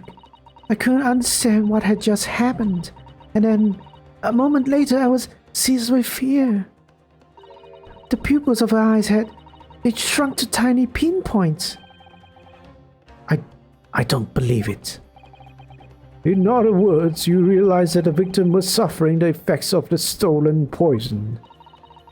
My mind started racing. I hadn't seen anything past Miss Pratt's lips whilst I had been with her, which left only one possible way for the poison to have entered her body. On the blade of the knife in her back. In that train of thought was that what spurred you to withdraw the blade? Yes, if the amount that had entered her bloodstream was small enough, she might still have a chance. That's what I hoped. Really, I'm so sorry for staying silent all this time.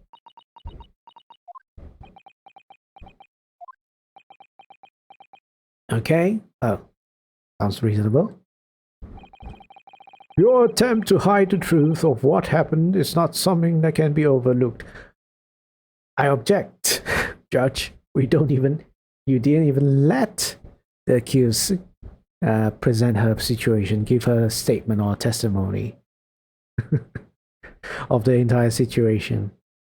But okay. However, I have duly noted the courage with which you confess in the end. Thank you, Your Excellency. It's barely perceptible, but I do think the balance has shifted a little here, in this courtroom now. Your Excellency, do not be deceived. The victim just collapsed before your eyes, you see. Well, Membami-san, if that is the case, perhaps you could explain how Miss Pratt came to be stabbed. Well, you have no answer because the simple truth is that you stabbed the victim motivated by revenge. But you have no conclusive evidence to prove that assertion, do you? I have. Because the ex machina, I need to tell you the actual murderer, who the murderer is. Oh, I have evidence, and it is very much conclusive. What's the prosecution's counsel up to? It was brief, but he hesitated for a moment there. I'm almost sure of it. You will produce the aforementioned evidence at once, Prosecutor Aochi. Perhaps some praise is due, young Yoko student. What? I had imagined there would be no need for me to submit this evidence. But you've brought this on yourself. Are you saying this is the proof? What the? Could a more damning shot exist? The cruelty in the air of that pitch is almost palpable. Wait, is this the judge or? This evidence, more than any other, reveals the true extent of the accused's murderous nature. For it shows the precise moment that Membami-san plunged a dagger into the victim's back. Ah, who took the picture? The reporter took the picture. And who is the reporter? The reporter is the killer! Sorry, I spoiled everyone. No, that's not true, no. I don't believe it. Don't get so dramatic, Susato-san. The prosecutor just killed his case. Order! Order! Order! Counsel for the defense, was it you who was responsible for that shrill scream that just pierced my courtroom? Perhaps his voice has yet to break? These yokos are slow of mind and slow to mature. I'll show you who's slow to mature. Careful now. Susato is starting to show her face here. It is often said that a picture is worth 1,000 words, and here we have ample proof.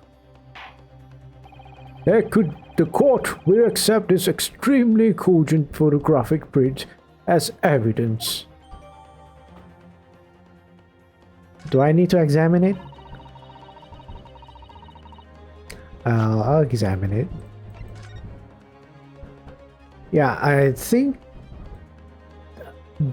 nothing is wrong with the picture, right?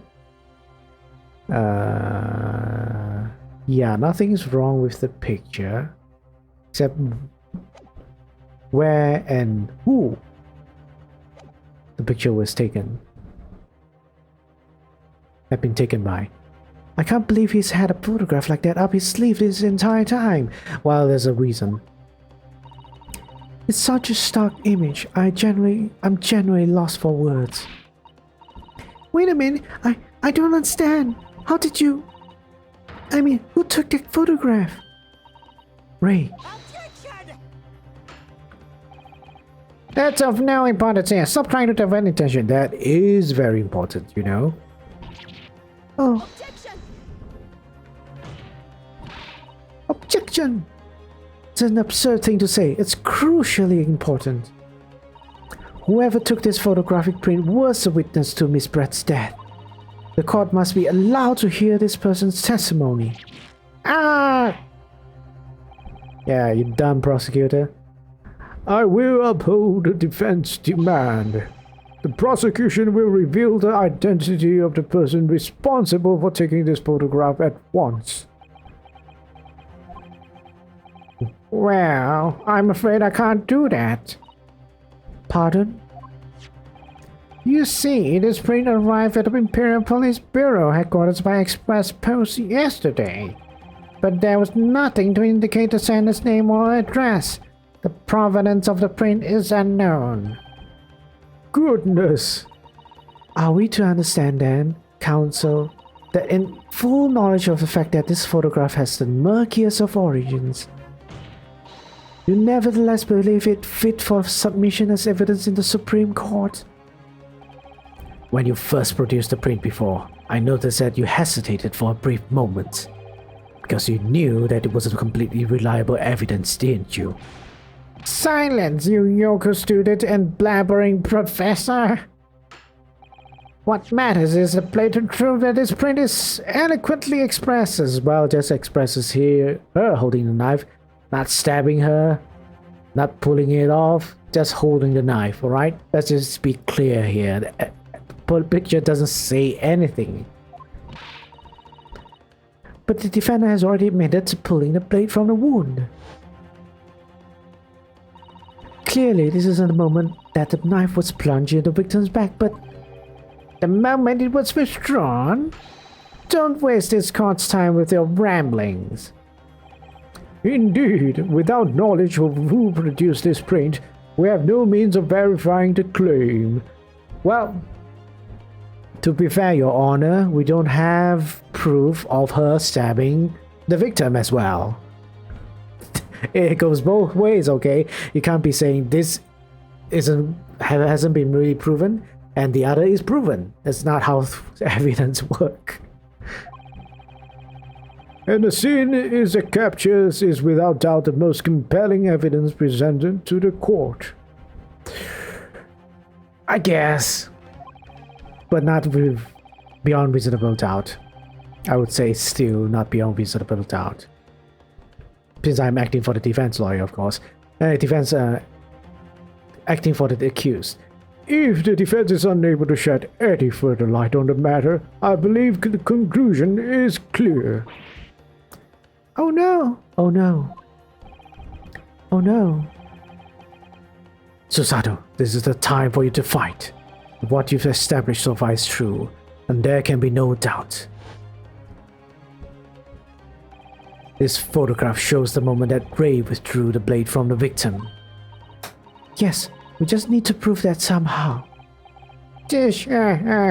You'll have plenty of time to rue your defeat on a slow train back to provinces. And to rue the day you came out against Takatsuchi Aochi in a court of law. If I can't determine who took this photograph, then the trial is going to come to an end. There must be a clue somewhere. There must be some way of working out who took it. Well, counsel. Your Excellency, the burning question is who took the photograph, and the truth is...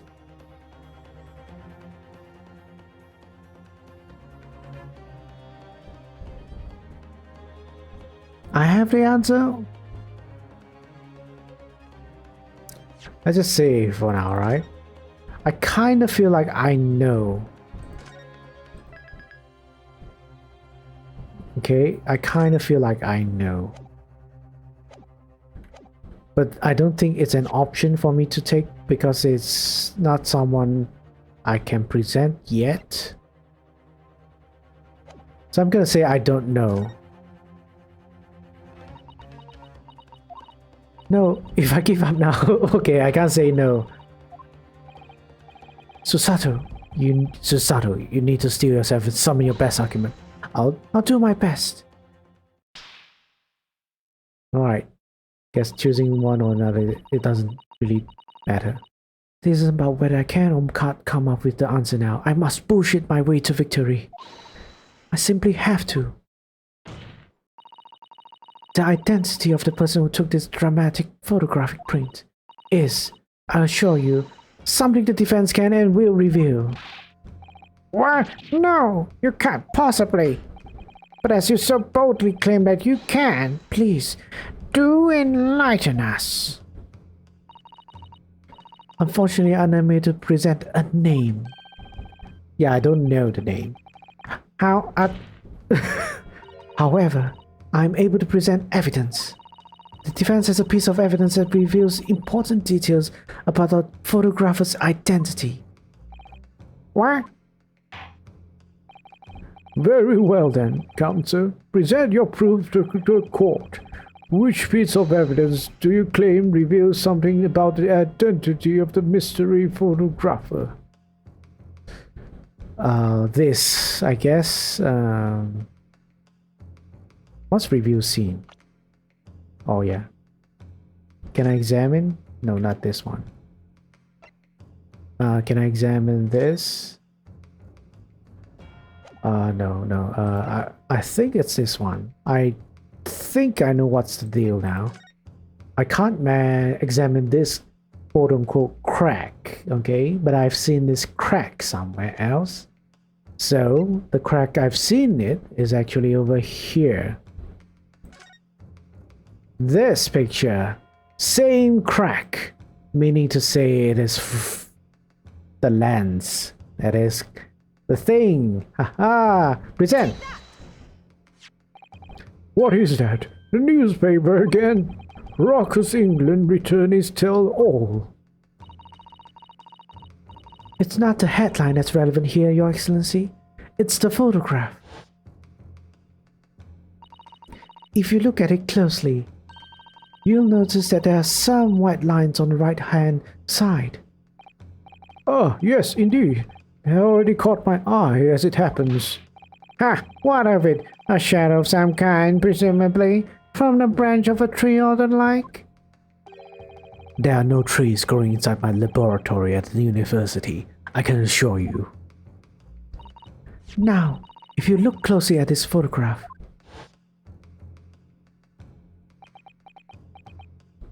Good gracious! yes, exactly the same pattern of lines is present on this photograph too. Well, that tells us nothing. Here, yes, it's a shadow of some kind, definitely, from the branch of the tree. There won't be any trees growing inside the hut at the beach, Council. Nerf. What's quite remarkable about it is that the two patterns are absolutely identical. How could such an extraordinary similarity have transpired? The curious matching pattern that appears on both photographic prints is a result of a camera defect. Obviously, it must be due to a problem with the camera used to take the photographs. With the photographic device? Yes, we can confidently say that the camera's lens must be scratched, and that the scratched lens causes unwanted lines to appear on every print taken with the evidence, with the device. In short, the two photographs under consideration here were taken with the same camera. But there must be hundreds of such camera devices here in the capital. It would be utterly impossible to identify the owner of this particular one. I think you're forgetting, Prosecutor Aochi, that one of the photographs featured in a newspaper article. A newspaper? Ah! That's right. The author of that article is the mystery witness to this crime. What?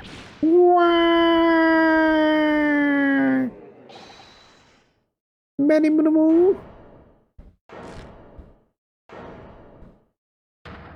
Oh, I see why you call the Raucous England returnee. What are you yelling about? You've already testified. it's many more. Okay. I get the pun. Mini memo. So many memo. All right then. It's many more. I tell you. More. Yeah, he is basically the character trying to reference to like the stupid things, the poses that what you call JoJo's anime is doing.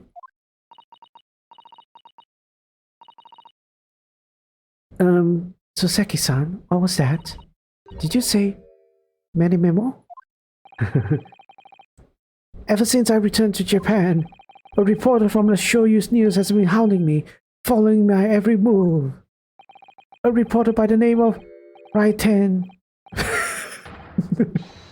Raiten Many Memo. Yes, hounding me from dawn till dusk.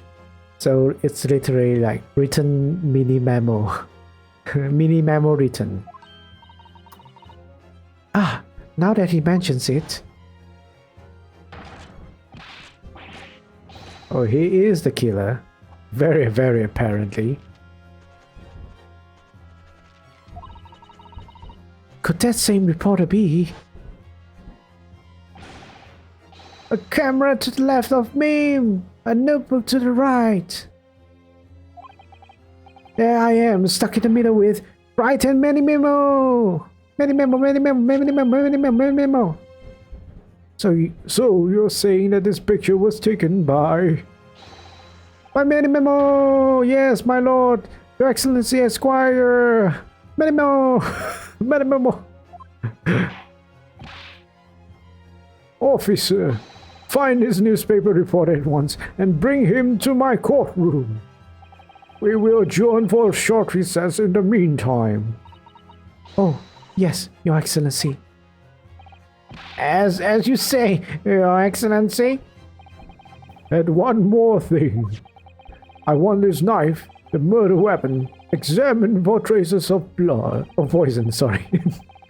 You will solicit the assistance of the Imperial University's medical department for the task. Understood? Meh. Oof. Many Memo. Okay. What the hell? Alright.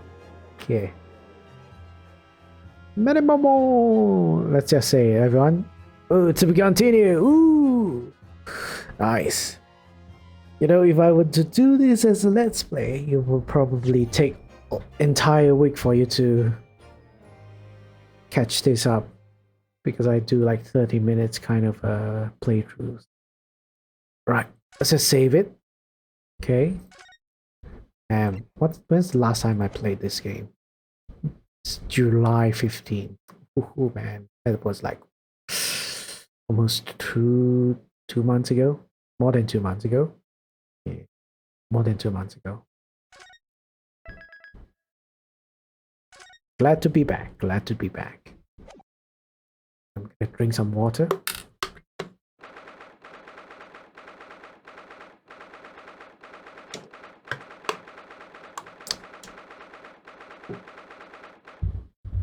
All right. So now we have an actual witness. It's much closer to the time of to the act of the criminal offense. So technically, you can say this is the most credible witness you can ever have. So to be objective, right? To be objective, to be neutral, even now, you can still say our accused has a possibility. There's a possibility that she is the one who murdered our victim, right? Everything so far is her word, right? But the thing about stealing the poison, saying that Giselle Brett stole the poison, nobody saw that, nobody could confirm that, so that is a big gap, big thing that hasn't been proven. Right, it's only the accused words. Then yeah, and all the thing about who stabbed and who stole the poison. Now there are no evidence so far pointing towards Giselle Brett. It could be our accused who stole the poison, used the poison to kill Giselle Brett. So there's still that, right? Right. I'm so sorry, Susato. I'm so sorry, Susato. I should have told you about the toxin. Ray. You have a strong sense of responsibility, I know. That's why you decided to shoulder the burden alone. No, that's not it at all. I wanted to poison Giselle Brett. I was scared of my failure coming to light, that's all. So I hope to retrieve the substance from the Englishwoman before anyone found out. And you thought that was safe? The Englishwoman who committed murder? You could try to get it back from her? Damn, you're brave. Or foolish. Before the trial started, do you remember what you said, Susato? that you had no doubt in your mind about my innocence, that you'd stand by me to the last. Well, I almost for a split second doubted you, you know? I remember. And yet I didn't deserve your trust in me. I hid important details from you, Susato. I completely betrayed your faith in me. Hit me, Susato. I deserve it. No, in fact, throw me to the floor. No, that's too good for me as well. Drag me through the city streets. Ray, why are you suggesting that? Is it a thing for you, Ray? Mm-hmm. Okay, I don't need to know, alright? I know better, you know. Oh! Even though in my heart, I knew that you pulled the knife blade from Miss Brett's back. There was just a brief moment when, in my mind, I doubted you. You're very honored, Susato. Susato, I'm sorry. After I stood there and promised you that I'd stand by you and always be on your side, I betrayed your faith in me too. And as such, I failed you as a lawyer. Oh no. I think this situation has taught both of you a valuable lesson. Placing your unbridled faith in another is no easy task. Yes, Father. That fact has certainly struck home. Which is why I can see more clearly now. So, Ray. Yes? Can you find it in your heart to forgive me? Well, yeah. Oh, Susato. You know you'll always be a gallant, dashing lawyer in my eyes now. Yeah, you know, you can't just say just express your true feelings to Susato-san, you know? Oh, Ray.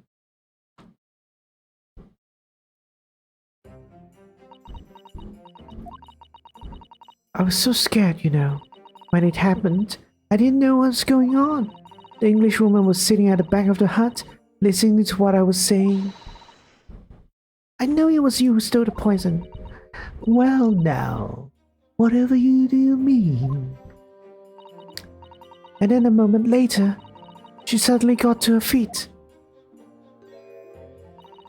Before collapsing on the floor in front of me, with a knife in her back. It all happened right before my eyes. And you were the only people in the hut at the time. That's right, just Miss Brett and myself. There was no one else. I just don't understand how she could possibly have been stabbed like that. A great mystery indeed. I still can't believe it happened. That's why I just couldn't bring myself to speak up. We'll be alright. However, it happened, and whatever really went on by the sea that day, I promise you that I'm going to prove everything you said you saw is true. Spoke like a true Mikotoba. Now, I think we should discuss what's coming up in the trial, don't you? We don't have much time. We must make sure we have our facts in order. Yes, I expect the poison is going to come under close scrutiny in the upcoming proceedings. The police should hopefully have identified it on the blade by now. The trouble is, it's completely new laboratory synthesized blend of alkaloids. The police won't have any way of testing for it. Oh, I see. Yes, without this chemical reagent, it's impossible to detect the toxin. Did you give this to the police? I hope you did give it to the police. Chemical reagent? I sent a colleague of mine off with some earlier to deliver to police. With some earlier to wait, what? I sent a colleague of mine off with some earlier. I don't think this is right. With some earlier to deliver to the police to headquarters. Yeah, this is wrong.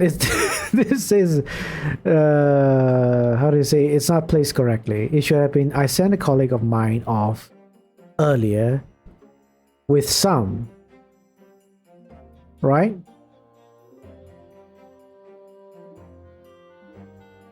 With some to deliver to the police headquarters. Or I sent a colleague of mine earlier to deliver some, to deliver with some.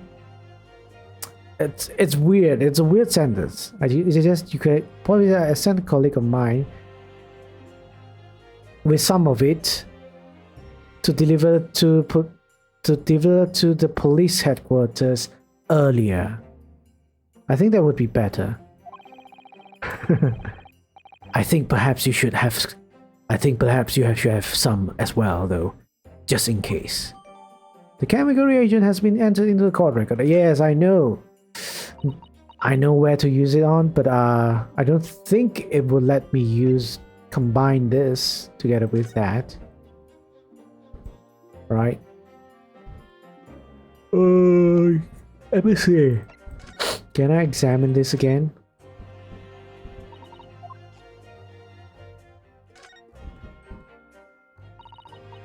I don't think so, right?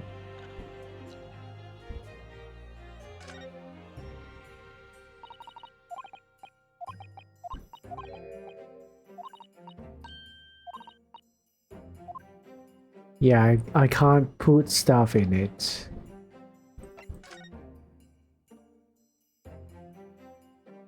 Anyways, let's move on. What's the matter, Mususato? You're suddenly very quiet. It's this newspaper article. Exclusive. Deadly poison stolen from Yume Medical Research Laboratory. I'm wondering how the information got out, given that it was a government secret. It was all the English woman's doing. What? It was when the professor and Suseki-san were being interviewed at the laboratory.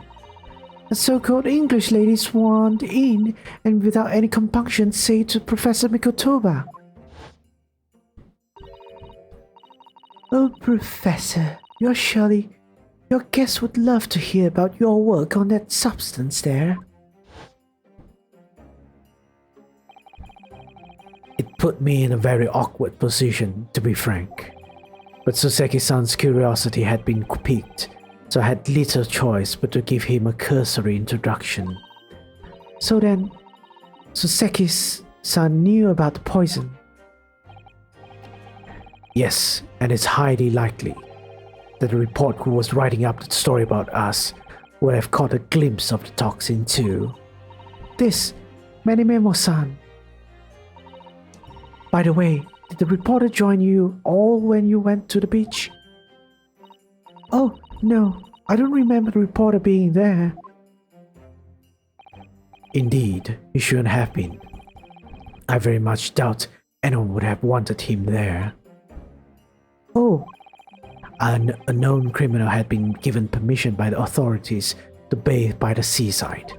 Suseki-san pointed out that inviting a reporter might be problematic, so the man was sent back to his office.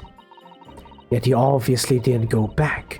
He secretly followed the party to the beach and took this very candid photograph. And then presumably he posted it anonymously to the police. Ah. Yes, that must be what happened. Counsel, we've just heard that the new witness is now ready to testify. The trial is about to begin. Resume. Please proceed into the courtroom at once. It's time to steel ourselves once again, then. Defense attorney Ryotaro Naruhodo? Yes. Ray has put her faith in me now and told me everything, so I can't let her down. I have to prove that what she's telling the court is true. I have to prove what really happened that day.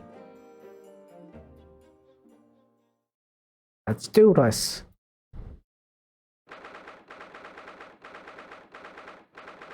Supreme Court of Judicature Courtroom 1.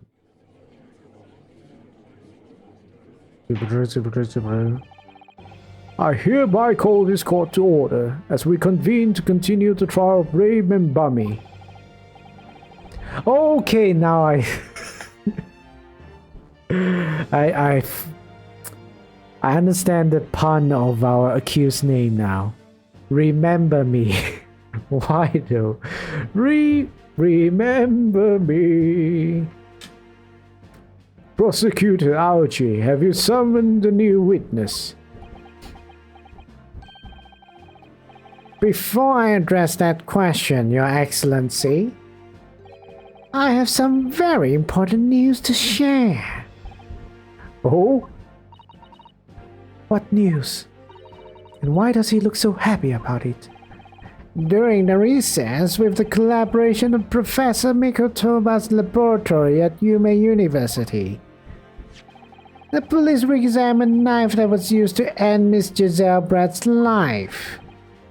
Excellent. I admire your rapid handling of the matter. Oh, too kind, Your Excellency, too kind.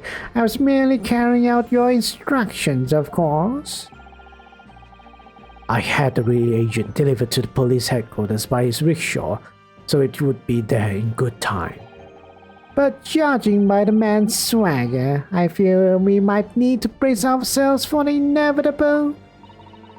And, counsel, what were the results? No poison!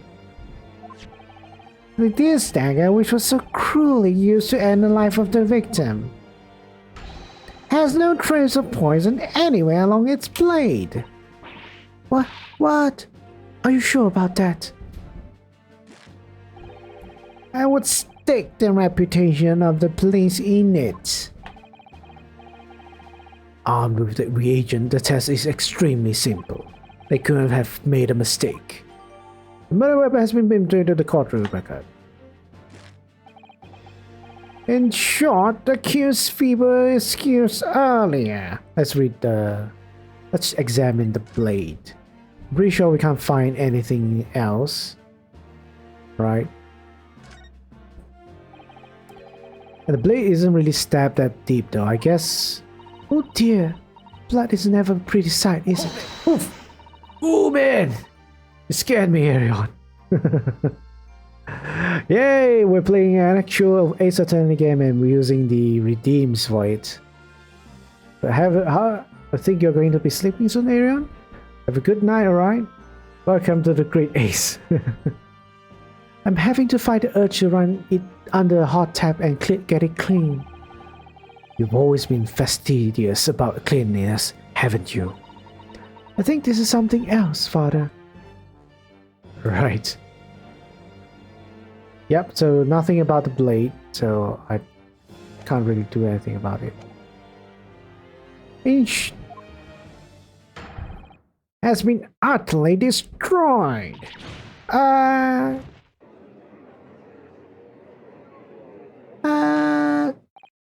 Now, the prosecution is ready to call the new witness.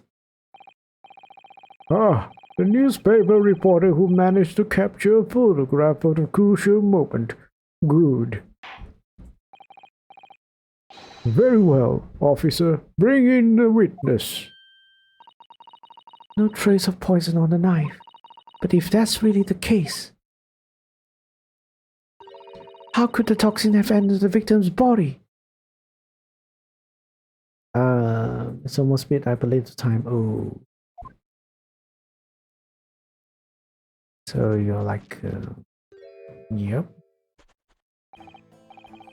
Witness, please state your name and occupation for the court.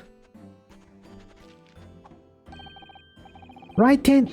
Okay, this is a new character. News reporter. I guess I can do my announcer voice for him. Sort of. Write in many more of the Shoyu News, so I'm what people like to call a journal. What's a journal, Father? Do you know? It's simply a contraction of journalist. I'm there where the news breaks, putting pen to paper to catch those scoops so they're in print the next morning. They don't call me the hero of the Herald for nothing. Nice guy of news. Oh, so it was you who took this photograph, was it? Well, well, what have we here? I'm sorry? Ooh, brace yourselves, people. Many men will sense a scoop in the offing. Female student up to foul play defended by curiously handsome young lawyer in Supreme Court. Readers, we'll lap this up. We'll set it above the fold at 72 point in the 5-leg format for the morning edition.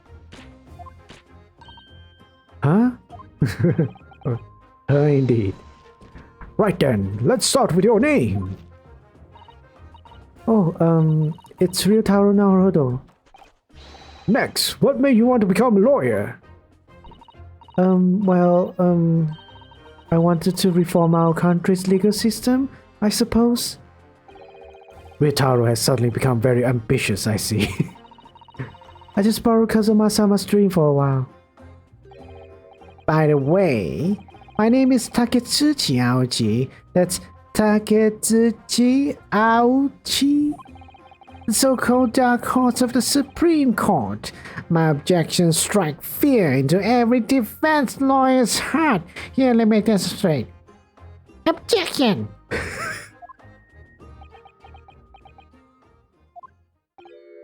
No, the readers won't buy that. What? Witness. Yes. What this court demands to know is whether or not you were responsible for taking of this picture. It was delivered anonymously to the Imperial Police Bureau only yesterday. Yeah, I wouldn't be a journal if I didn't click quick when presented with a scoop like that, now would I? Sometimes stories call out to me, sometimes I have to chase them down, but either way, you've got to be fast. Fast legs to run with, and a fast hand to write with. That's no good if you don't note it down. I always say, hey, that symbol looks very familiar, you know? That's what I call my minimumism. Minimumism? Minimal. Ah, yes, I remember your face. We met that day when you were interviewing myself and Soseki-san. Yes, right. That was me. Mimoka again. But you were supposed to be going back to the Shoyu news offices after our meeting. The scoop is, I didn't. Because that English woman's words had piqued my journalistic interest. Miss Pratt's words? A criminal left to do as she pleases just because she happens to be a British citizen? It's horse-dung. This country's judiciary is rotten to the core. The Supreme Court's rulings aren't worth the paper they're written on, and we are just imperial pawns. Stay your tongue, young man. There are complex political issues at play. Huh. Well, anyway, I quickly jotted down those words she said in my memo pad. Are you ready? I'll read it out. It's all here. Right. Here goes. I keep forgetting. British people, I should like to go with everyone to see your country's coast. A serious criminal going on some junket. People need to know about this. That's why I decided to sneak off after them. To get the woman's story so I could hammer her in the press. Do you mean to say that you did indeed witness it firsthand? The grim scene portrayed in this photograph. Oh yes, I saw it with my very own journal eyes. From start to finish, to the viewer finder of my trusty camera. Thank you, Memo-san. You will now give a formal testimony before the court. You will state exactly what it is that you witnessed of the events surrounding Miss Pratt's death. Is my life replenished? Probably, right? The beach hut was made of shoddy old reed screens, so there was plenty of gaps I could see inside through. The English woman was sitting on a stool when a student came in and started arguing with her. Seconds later, the girl pulled out a knife, throwing the English woman to the floor as she stabbed her in the back. Okay. My smoldering journal spirit burst into flames. As quick as a flash, I would just whip out my camera ready to click. I pulled apart a rough weave of one of the screens and poked the lens through for the perfect shot. I think that's kind of not right. Let me look at the picture. Okay, we're taking a picture from here.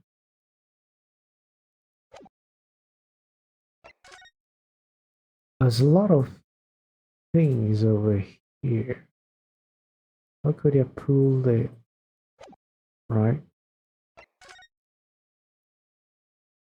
Is that really the thing?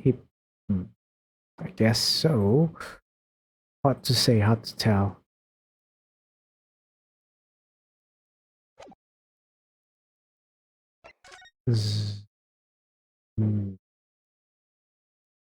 I guess so. Can't really say anything about that statement. Read screens, you say? Right, you can see them clearly enough in that great shot I snapped.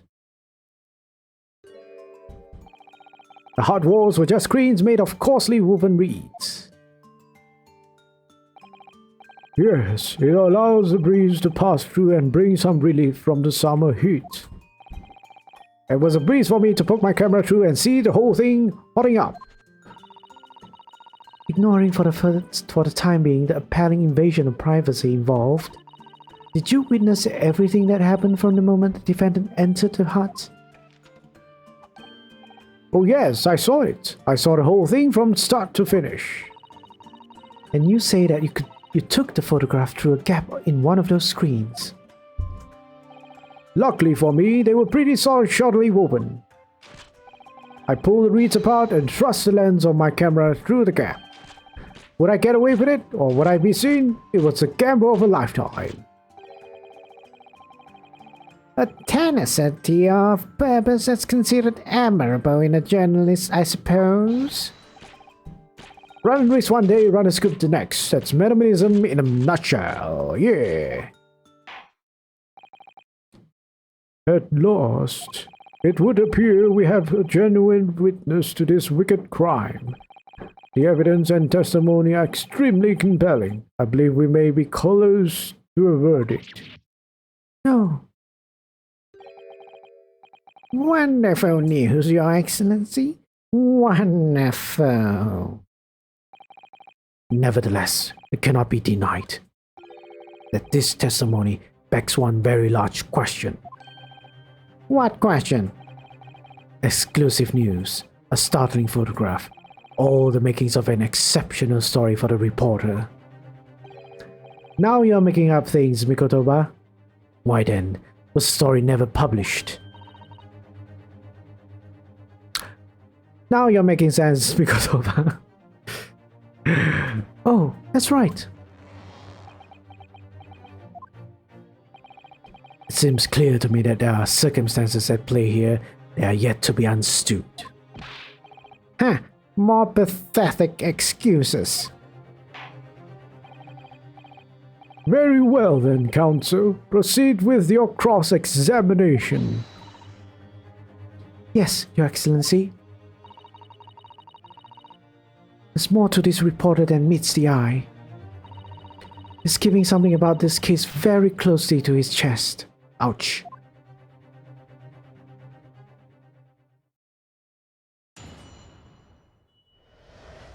Like quite literally the camera, the hand, everything. The symbols.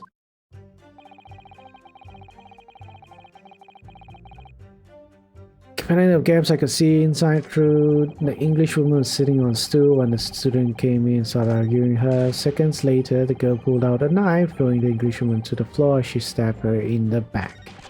See my smoldering journal papers in the flames quick splash. I just whip out my camera ready to click. I pull apart the rough weave of one of the screens and poke the lens through for a perfect shot. Let me press this one.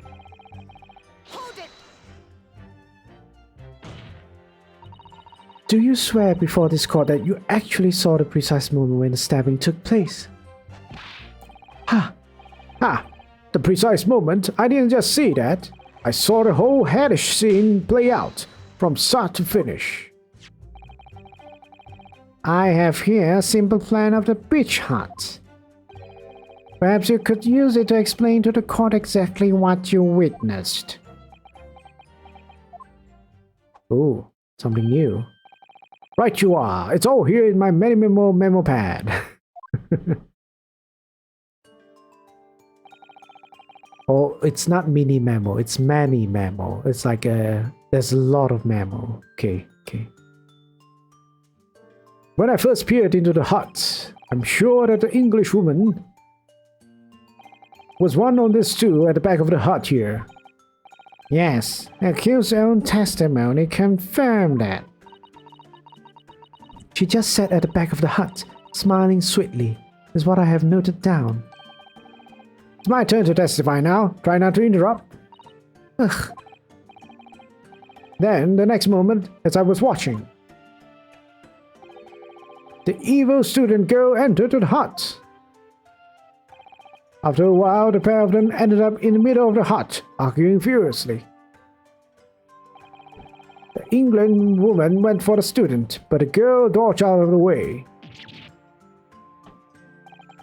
And in a flash, plunged the knife into her adversary's back as the two passed each other.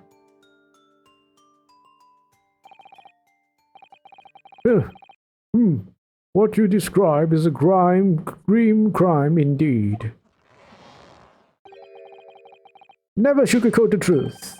That's what minimalism says. Plan of the layout of the small beach hut where the victim was found. By the way, Minimo-san, whilst you were watching the terrible scene unfold before your eyes through the gap in the screen, did it not occur to you to try to prevent the tragedy rather than capture it on film? Journals have to be observers. We can't get involved. That's our raison d'être. D'être? I don't think so. So you didn't converse with Miss Pratt at all? Obviously not. Also RM, right hand many memo, the pen with the symbol, everything. It's literally him. We have the evidence already. Just throw it in his face. An observer always remains on the outside looking in. And that's something to be proud of, is it? Your Excellency, if I may. Yes, Professor. I think the witness' last expertly phrased statement should perhaps be added to his formal testimony. Father, what are you? I will grant the defense request. Minimo-san, you will supplement your formal testimony with the aforementioned statement. Well, nihilism is the foundation of minimalism. I'm glad you proved that my words are meaningless.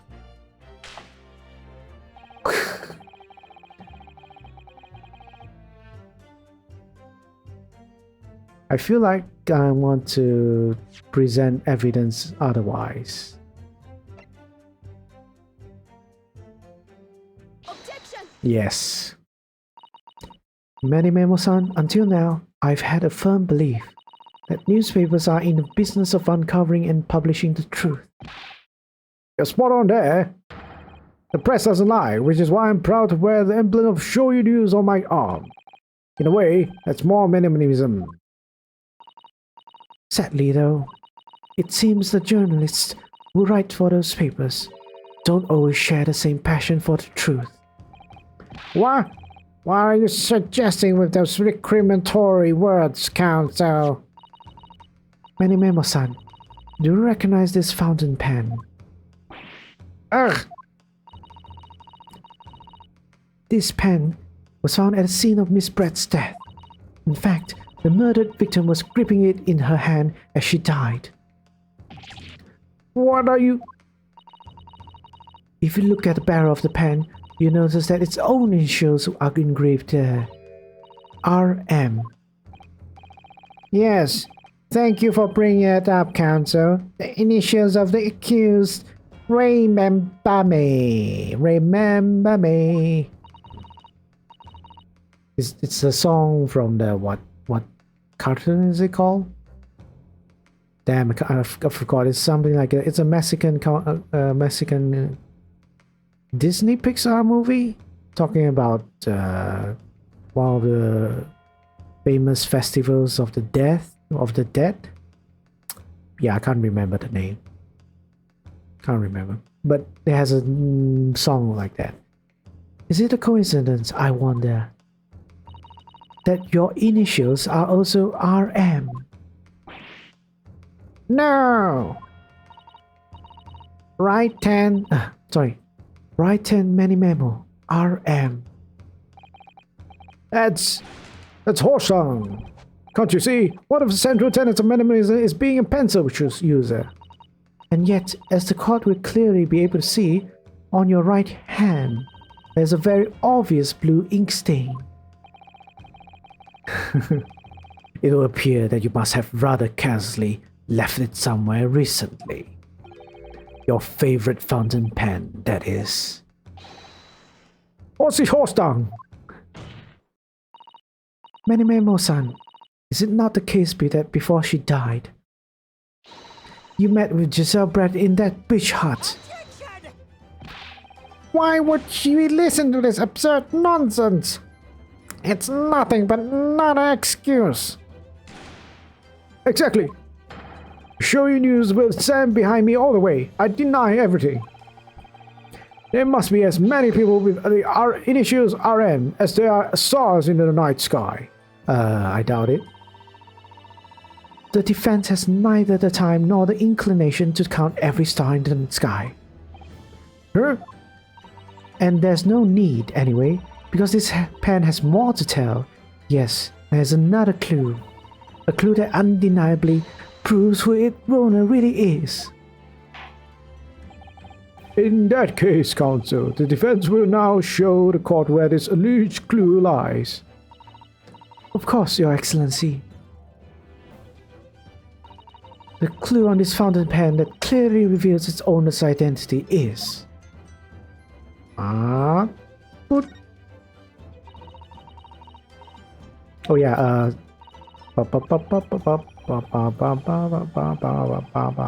yes. Got it!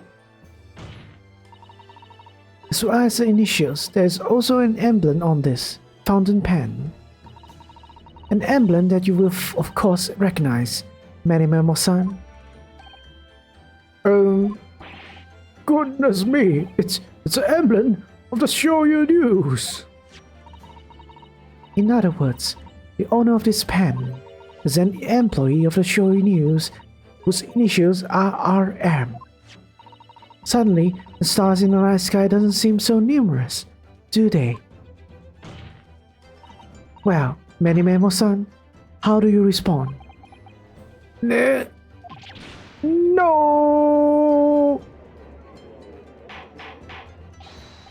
Order! Explain yourself, witness.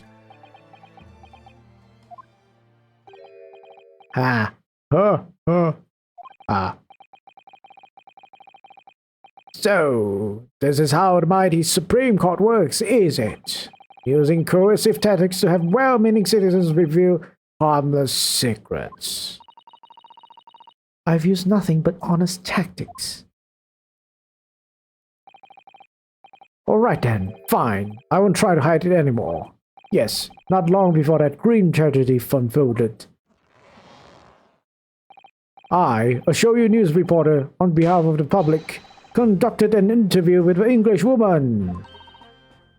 An interview? You never mentioned this before. When exactly was this? As I said, it was before that evil little student girl showed her face in the hut. It couldn't have lasted more than 2 or 3 minutes, that's all. It was just a brief exchange. So you were in the hut, eh? Now, you are dead already. It's because you have become a prime suspect yourself. If the legal system actually worked that way. But it came to nothing as we metamimoists say the people don't pay their dues for unworthy news. However, insignificant you deem it to be, this court cannot overlook the meeting with between yourself and the victim. You will testify now under oath about the precise nature of this meeting and what transpired. Got it. Yes, alright, but on one condition. Condition? In all good conscience, I couldn't speak out alone about this. You need to call back the earlier witness, Soseki Natsume-san. So, Soseki-san? Oh yes, according to my notes here, that man has a secret of his own, and brace yourselves. It's not a harmless one, it's big. What? Many memoism states that one man's secret is every other man's front page story. Very well, I will grant the witness's request in this instance. Officer, summon the earlier witness back to the stand. Soseki-san, hiding something?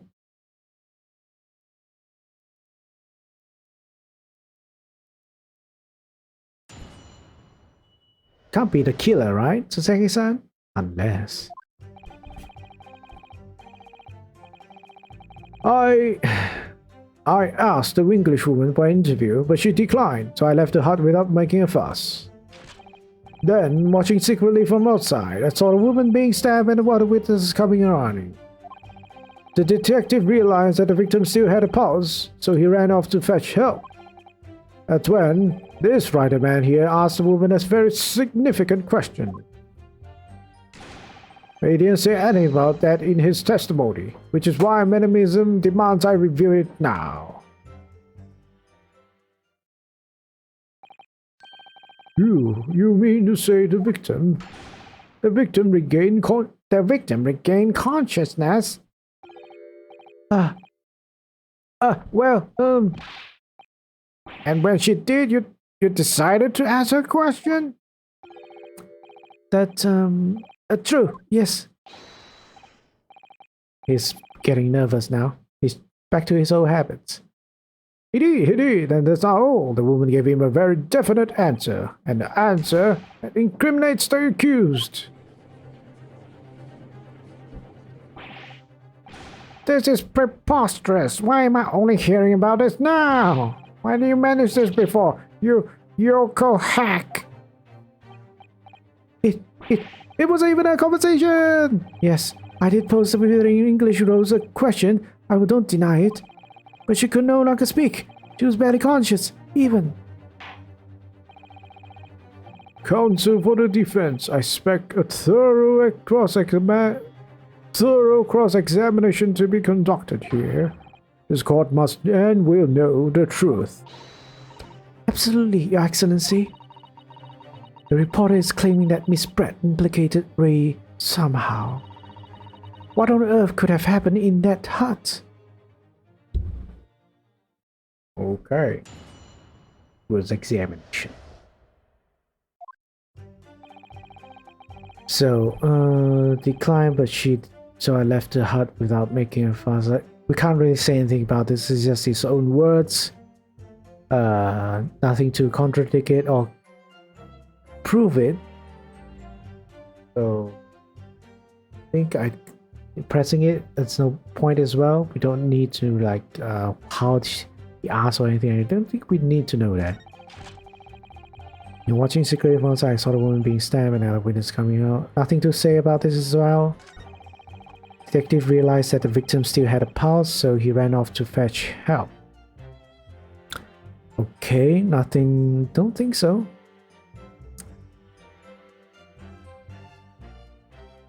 This just means that at least he is still at the crime scene after the stabbing.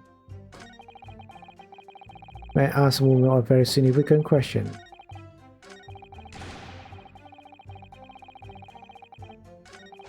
Right, let's press this. What question? What exactly did he say? Well now, you shouldn't hear from them here. You should hear that from the horse's mouth, I think. Don't you, Mr. Writer Man? Out with that, you Yoko hack. What did you say to her? What did you say to the dying English woman? Well, in truth, I'd been catching crabs at the water's edge and building castles in the sand, you see. Well, the seaside is a place to be at leisure, I suppose, even for a grown man. But then all of a sudden, from that little beach hut, young girls' panic-stricken cries for help pierced the air. Ray. I ran up the beach to see what was happening, to find the defendant leaning over the collapsed victim. Soon as Inspector Hosunaga saw Miss Brett on the ground, he sprinted off to get help. And then, just a moment later, I heard a faint moan. A moan from the dead English woman. I nearly jumped out of my skin! What did you ask her, Suseki-san? I asked her, who did this to you? Don't protect this any longer. How did the woman respond? She did. She said nothing in response. But... Don't keep us in suspense, you bloody hell. When instead you will answer the question asked of you unambiguously. Now, without invasion or reticence, I demand that you amend your testimony. I will.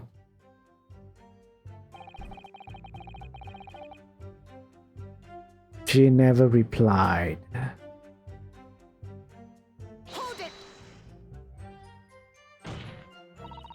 So he tried to find out who the culprit was. He who asks questions is a fool of a minute. He who does not remains a fool forever. And having been labeled a criminal twice during my time in Great Britain, I was quick to make up my mind. Better be a fool for a minute than remain a fool in prison forever! However, you've indicated that the victim failed to respond, is that correct? I know why. I know why the English woman said nothing. She was ignoring me because of my stupid mustache, because I'm Japanese! Okay. Oh dear. So Seki-san has really developed a dislike for the English, it seems. Having read the report on his time in Great Britain, I can't say I'm surprised at his xenophobia. But the English woman didn't ignore you at all. Did she, Mr. Writer Man? Huh? Well, yes, alright. She did respond in the manner of speaking, I suppose.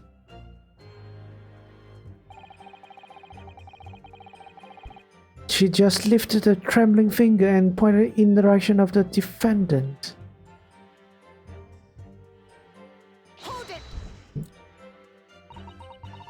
Miss Brett pointed the finger at the defendant. Of course, not defendant.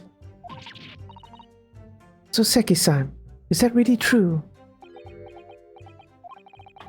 It's not easy to stand here and say this, but when we first entered the beach hut, the English woman was sprawled on the floor before us, with a student girl standing on the far side of her. We asked, who did this to you? The English woman summoned her last ounce of strength to point a trembling figure at the back of the hut, which was can't be denied in the direction of the student girl who stands accused today.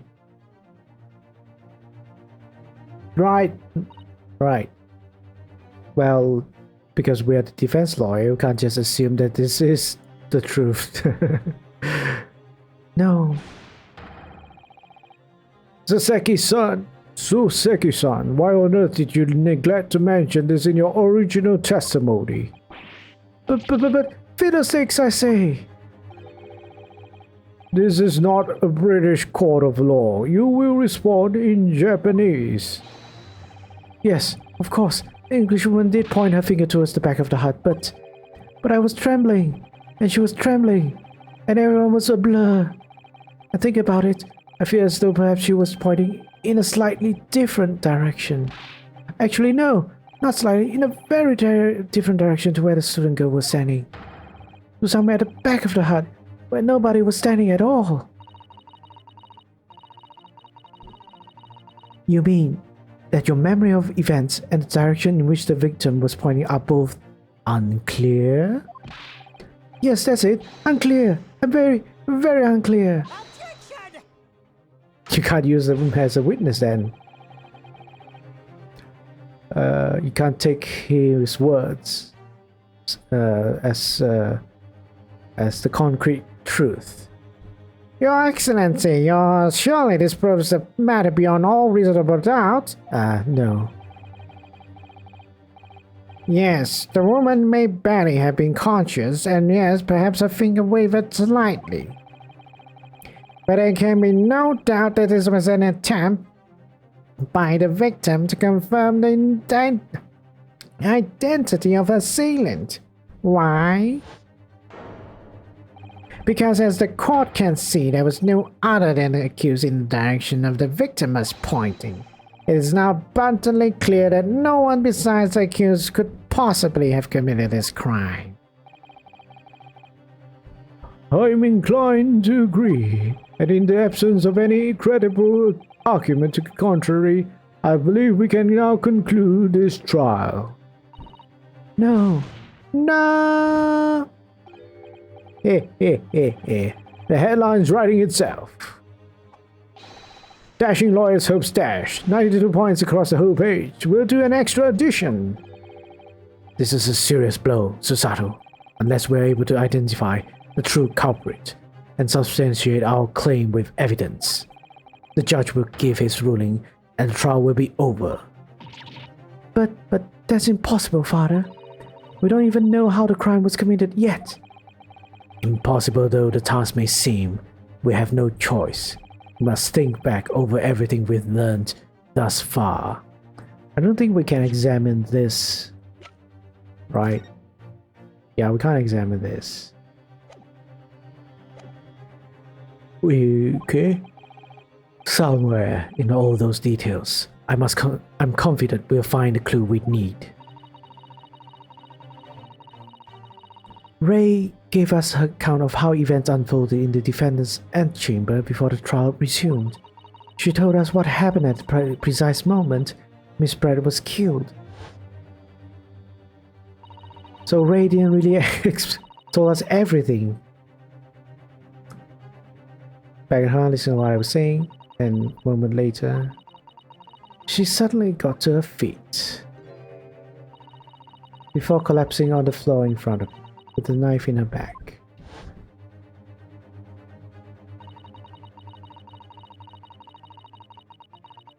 How could Miss Brett have been stabbed in the back in a beach hut that was empty but for herself and Ray? Somewhere amid all the information we've gathered so far, there must be an answer to that question. I take it then that the defense has nothing further to add.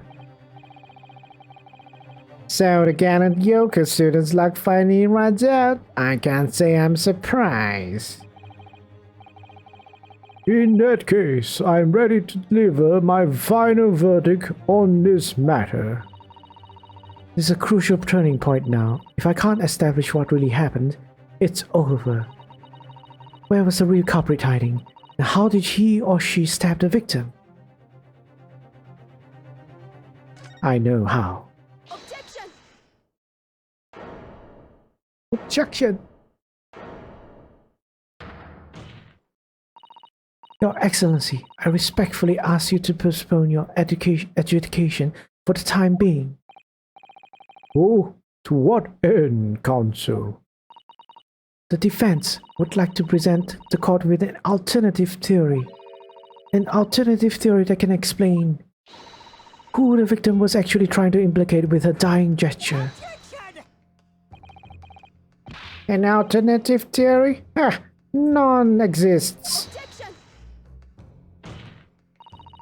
There was someone else present at the scene who could have committed this crime. What?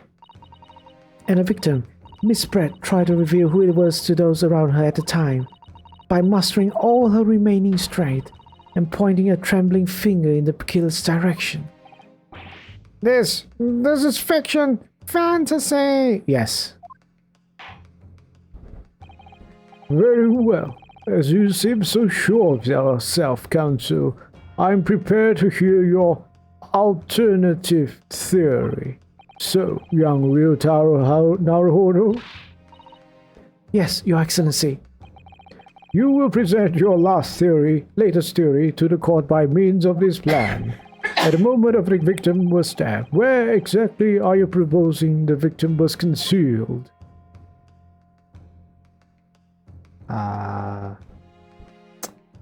Let me see that picture again. Is it really reeds? Is this really reeds? I guess it's reeds. So if that is reeds, then we're gonna point out somewhere over here. Naruhodo-san would never give up, and I'm a Naruhodo now. The true culprit who fatally stabbed Miss Brett was concealed in this location here. Are you mad, counsel? You're suggesting the culprit was outside the hut? What? Order, order, order. But student lawyer Naruto-san Esquire, that makes no sense at all. You've just pointed out the exact spot where I was hiding to get my scoop snapped. But I didn't see any suspicious individuals loitering about, I can swear to that. Obviously, if the culprit had been outside the hut, there's no way that he or she could have stabbed the victim who was inside the hut. Actually, Prosecutor Auchi, there is a way. Ah! And, in point of fact, the defense can provide evidence strongly suggesting that it's precisely the way Miss Brett was killed. You're bluffing! You're bluffing! The defense assertion is clearly too fantastical for the court to comprehend. You will need to give us more guidance, counsel. What piece of evidence corroborates your theory that the victim was stabbed from the outside of the hut? This.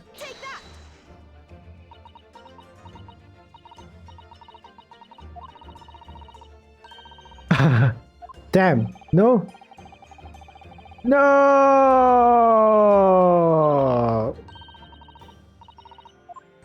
Okay, not the evidence, not this one. I guess we should just present. Okay, the heart, there should be a visible trace somewhere. On the heart itself. Oh man, I was so sure. Go ahead.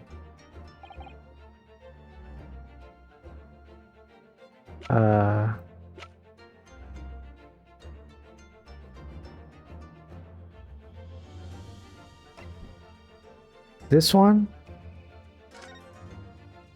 Yeah, this one. Because, yeah, the picture isn't really good. Or the layout isn't really good as well.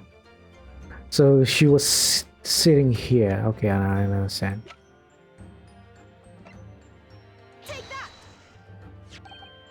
The original photographic print of the crime scene. Yes, it's clearly visible in this print. The trace of the fatal thrust that was delivered from outside the beach hut. Do you take us for fools? There's no hint of any such thing. I'm not sure that everyone present would agree. Someone at least appears to have noticed what it is that I'm referring to. Counsel, once again, I must call you to explicit for the court. To be explicit. Where on this photograph is the trace of the stabbing, which you claim took place from the outside of the hut? Here. Look closely just here. Oh, suddenly it's different now. In the screen at the back of the hut, you can see the effects of a blade having been forced through the reeds. Well, I can't really say blade. Could be anything. No, I can't see any such thing. It's true that the hut in question had 4 walls that you'd expect, however. By parting the reeds, a knife blade could easily penetrate them. This is extraordinary. Yes. The true culprit actually stabbed the victim from outside the beach hut. And of everyone present at the scene, there's only one person who could have done that. Only one person who was directly outside the hut when Miss Brett was killed. Right hand Menimemo-san. It could only have been you. No!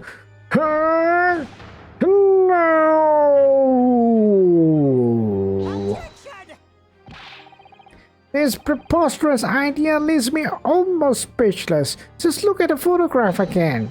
The victim lies almost exactly in the center of the beach hut, does she not? Are we to assume as part of the farcical scenario that the assailant was a knife thrower? No, of course not. We're not? If you recall the testimony of the defendant about the events just before the victim's death. Inside the beach hut, I confronted Miss... Okay, yeah, this is just repeating. She just sat on a stool at the back of the hut, smiling sweetly at me as she knew she was untouchable. Yeah, because she was already dying at that time. Stool! Have another look at the photograph. The slit in the reed screen would align perfectly with the back of a person who was sitting on that stool. My word! So, in fact, the victim was killed while sitting on that stool by a stab wound to her back, delivered through the reed screen. Having been attacked, Miss Brett rose to her feet instinctively. But then, unable to speak, she collapsed on the floor in the middle of the hut. Before the defendant, Membami-san's appalled eyes. And that, Your Excellency, is the truth of what happened on the beach that day.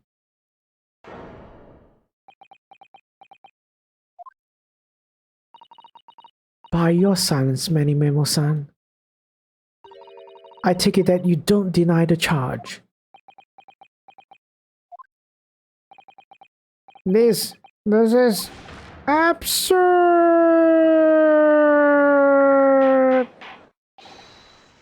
That will do. It would appear that we have a tacit admission of guilt from the witness. Accordingly, this court has successfully established the truth of this matter, which means that the defendant, Membami-san, is innocent of the crime. Oh, thank goodness. I finally made him cave. I must say, I've never been more proud. No, this can't be. The Ouchie clan can't. What of my growth? My growth of hope. It was all an apparition. I can't accept this. I won't. I see no reason for the continuance of this trial. I will therefore move to conclude proceedings Got one thing up your sleeves, journalist? Well, this is all very convenient. This is how the highest court in our mighty empire delivers justice, is it? Suppressing well-meaning citizens' freedom to speak and branding them as criminals. But we've established that the victim was stabbed from the outside of the hut, through the reed screen walls. And no one but you was in place at the time to have his hand on the hilt of the blade. It's a perfectly logical deduction. So, your argument hinges on the location of whoever stabbed the English woman, does it? Well, it seems a little irrelevant now. Irrelevant? Where she was stabbed, how she was stabbed, it doesn't matter. I mean, whether she was stabbed at all makes no difference if you think about it. After all, this trial's already shown the whole thing hinges on something else. What? What are you talking about? Brace yourself, little man. I'm talking about the fact that everything's changed. Because of you, of the dirt you dug up. What? Enough obscurity. Explain yourself, witness. What's to explain? I'm talking about a poison, of course. The poison? Let's ask the professor for a comment on the situation, shall we? I understand the deadly poison you were developing was stolen from the laboratory, correct? And it's been shown that this poison was administered to the victim, Miss Brett, is that right? That is correct. The unusual constriction of the victim's pupils are a sure sign that this particular poison was used. I see. So, presumably that means that the victim already had the poison in her body before she was stabbed? Ah! Given that her pupils were clearly constricted, it seems highly likely, yes. If she had been dead already, the poison could have not been circulated in her body. So, what's the point? We know who put the poison. You did. The journalist. It's just that I can't do the thing I want to do yet. How refreshing to hear the argument of a metropolitan mind. Precisely, it matters not a jot who stabbed whom, in whose back, and with whose blade. Right, we're just gonna ignore the person who actually stabbed the girl. We can just ignore they had the intent of killing the person, or at least causing severe bodily harm. So yeah, let's just ignore that. Because quite simply, the English woman's life was taken not by the knife, but the poison. But that can be explained by the poison being on the blade, as I already... Oh, no. Remember, Susato-san, remember. Forgotten already, have we, yokel? During these very proceedings, the laboratory of the professor at your side assisted in proving that the blade of the weapon used to attack the victim had no trace of poison on it whatsoever. So let me get down. So let me get this down. The facts, as skillfully established by the defense in this trial, turn out to be a headline-making red herring. Is that about right? Well...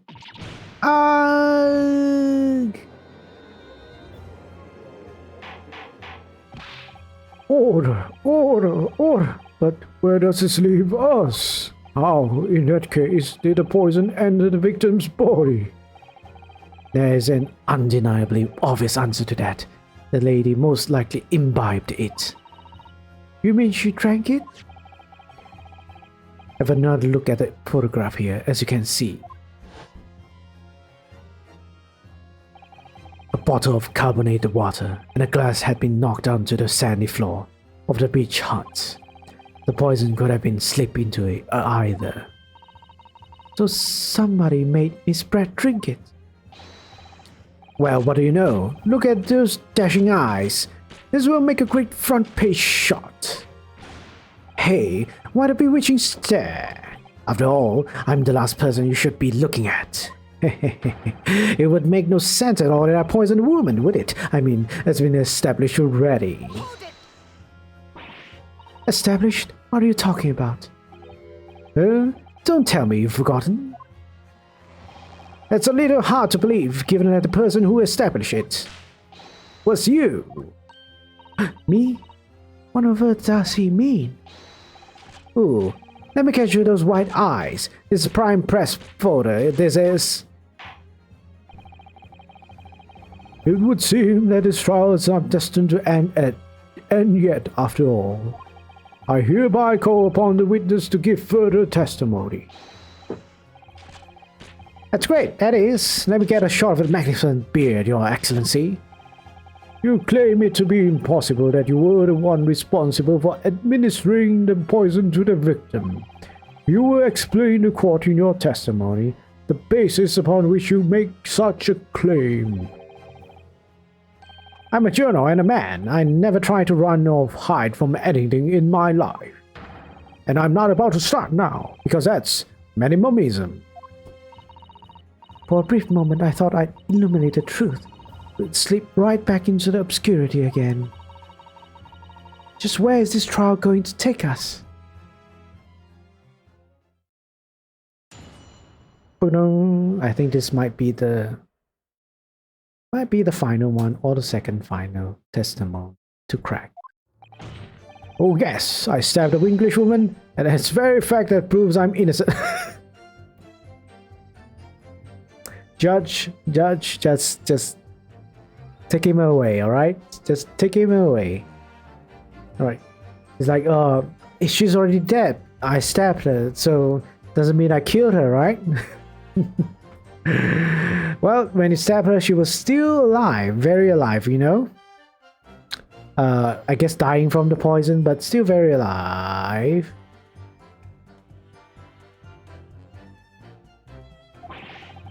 Because why would I have bothered to stab the woman if I already poisoned her? Well, to implicate, to accuse, to make it so that our defendant here is the killer. When I heard the student girl and the pompous English murderer arguing, it got my goat. If the courts weren't going to punish Brett for what she did, someone else would have to see justice done. Right. So you admit it then? That everything happened as I described? You are the one who stabbed Miss Brett in the back through the reed screen. You can blame this miserable country of ours. Country that bows to the pressure of foreign powers and lets murderers walk free. What kind of future can a country like that have? That's why I did it. I did what our pathetic leaders didn't have the guts to do. Slap bang in the middle of a charming lady's back. I plunged the blade of sweet justice right in there. You know, saying all this is not gonna make you not innocent. I guess you're like, what are you trying to prove right now? Because we can't, you certainly can't pin it back to our defendant here, right? To the accused that she is the murderer. Yeah, I have no idea. This has gone totally bonkers now.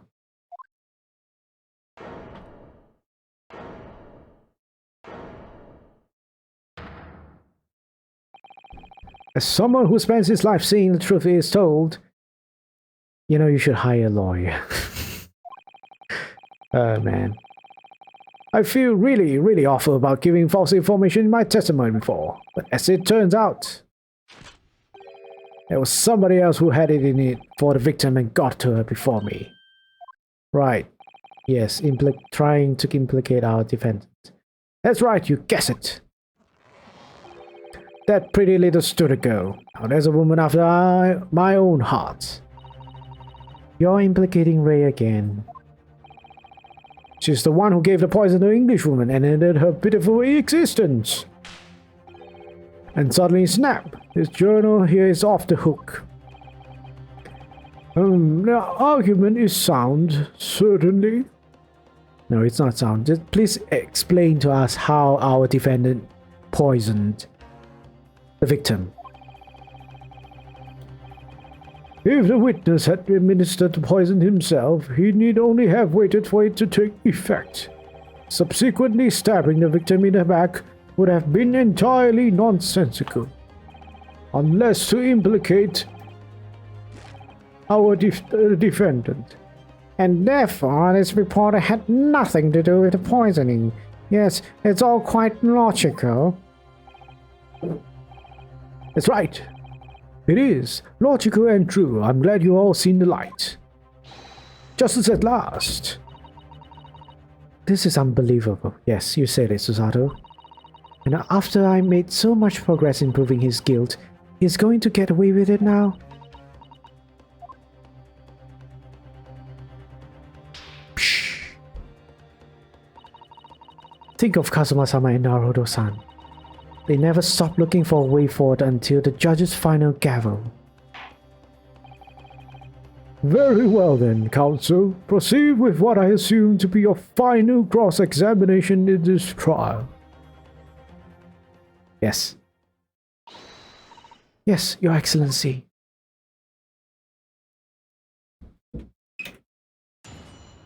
Ka-chung.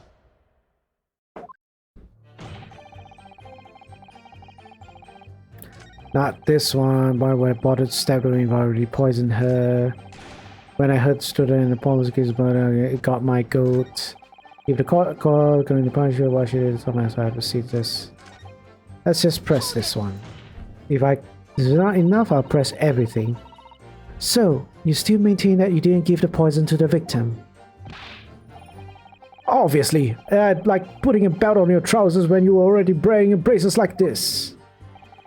The accused administered the poison, following which this witness stabbed the victim. An unforgivable accidentally, but not one of murder. The crime rests on the accused. She's not dead yet when he stabbed the victim, alright? Everyone forgot that fact. She was still alive. This is how the law works, you see, Yoko. Who knows? You may even learn something here today. If you're arguing something like that, right?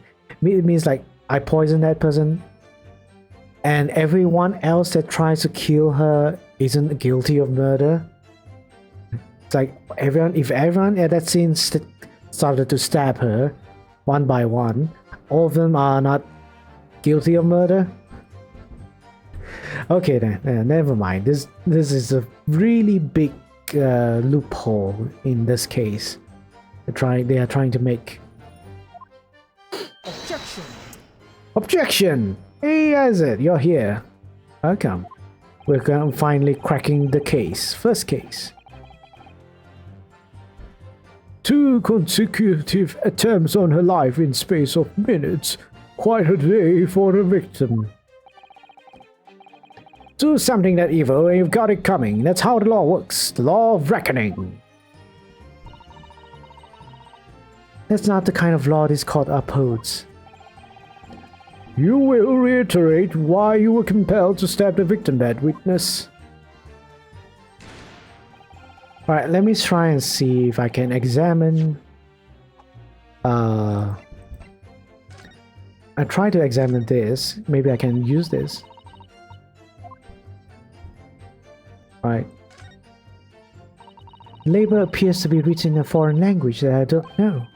It's German, so your knowledge of English is going to be of little help here, I'm afraid. Couldn't you just have written medicine on it in Japanese? And we'll all be able to read it. German is the international language of medicine, my dear, is it? But yes, I can certainly see the merit in labeling the bottle in Japanese. Though I'm not sure medicine would be entirely appropriate. Right, so I can't take this out anyway. I'm gonna try and examine the pen again. Right? Can't examine the tip of the pen. Gonna open this up again.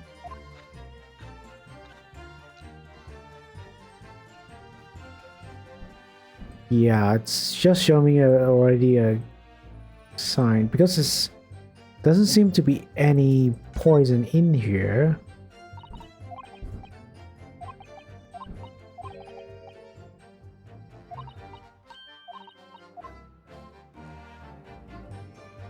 Unless no, nothing new to examine with the pen apparently. So yeah, nothing with nothing with the knife as well. Let's just press everything then.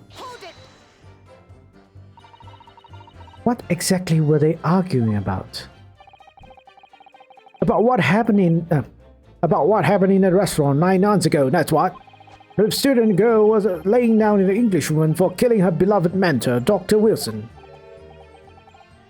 Yes, John H. Wilson, a professor of medicine, invited here from England by Professor Mikotoba, no less.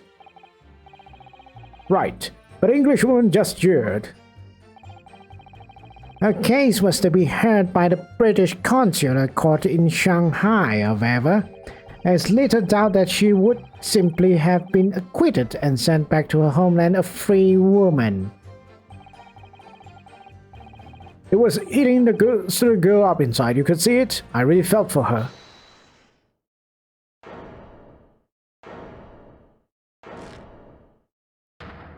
Yeah, spit on that guy. I can't stand here and listen to this tripe. Ray. Young girl, you stand accused here. You can't just blurt out whenever you feel like it. No, you can't. Sorry, but I'm in the middle of some very important testimony here. Just keep quiet and listen. But this awful man's making all this up. Susato, please. You have to make them listen. Return to the dock at once, Membami-san. We are in the middle of a cross-examination. He just silenced the judge. Your Excellency, please, I implore you. That journalist is clearly not a trustworthy witness. Exactly. He's a filthy, rotten, black-hearted, bigoted, dirty, great peeping Tom. Whoa, take it easy there. Please, I really think the court should hear what the defendant has to say. Your Excellency, I see no need whatsoever to entertain the accused's remarks, because she's not a person. Oh man. I will grant the request of the defense. But, Your Excellency... This is likely to be the final cross-examination of these proceedings. As such, I believe it will be ill-advised to stifle the defendant's obvious concerns. So, while recognizing that this contravenes regular protocol, I hereby call upon the defendant to speak.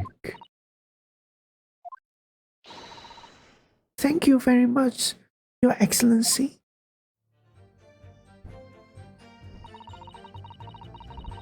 It was nothing to do with Dr. Wilson. We were discussing the stolen poison.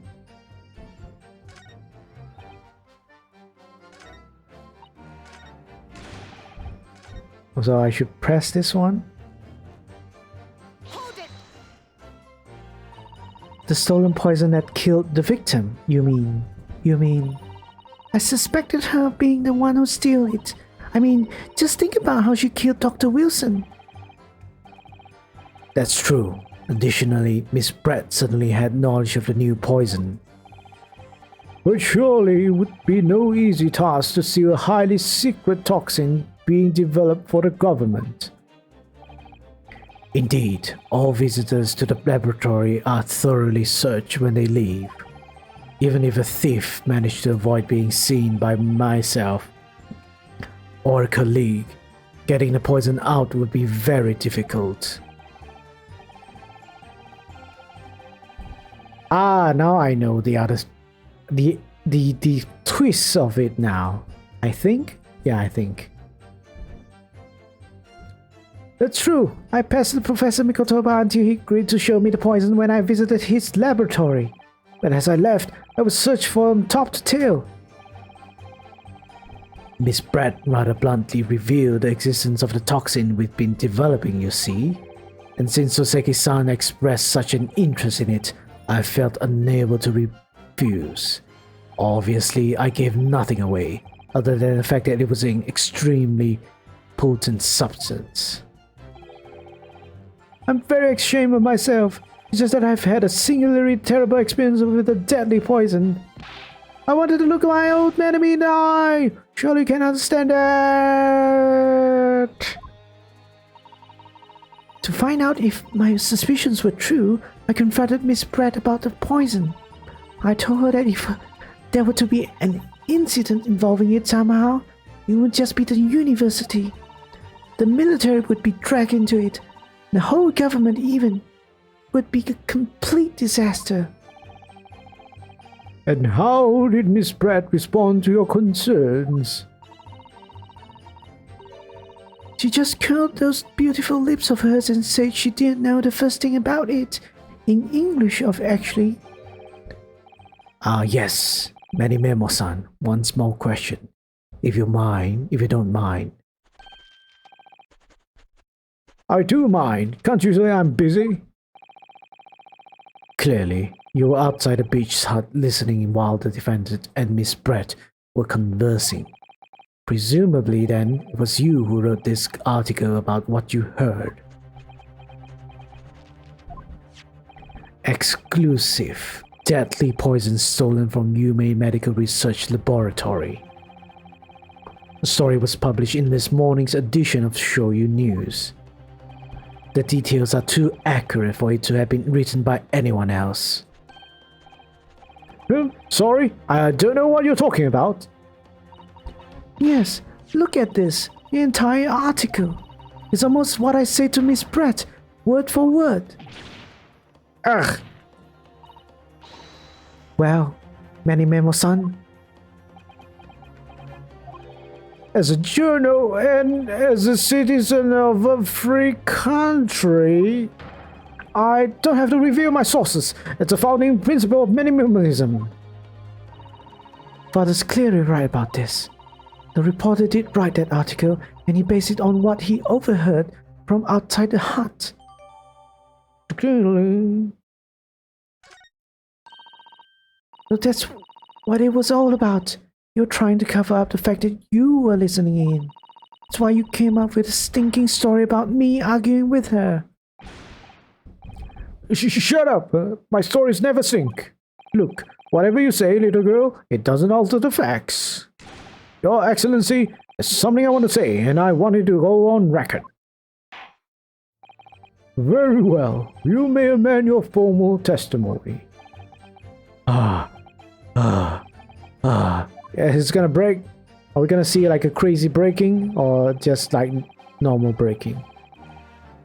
The point is, if you poison someone, there'd be no reason to then go stab the person as well.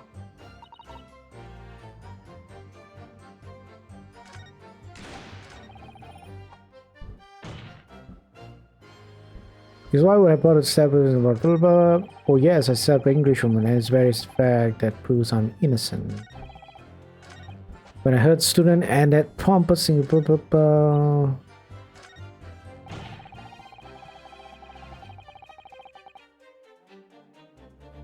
Let's press this. Perhaps you doubted the efficacy of the poison and sought to make sure your victim would die. It's horse down. What?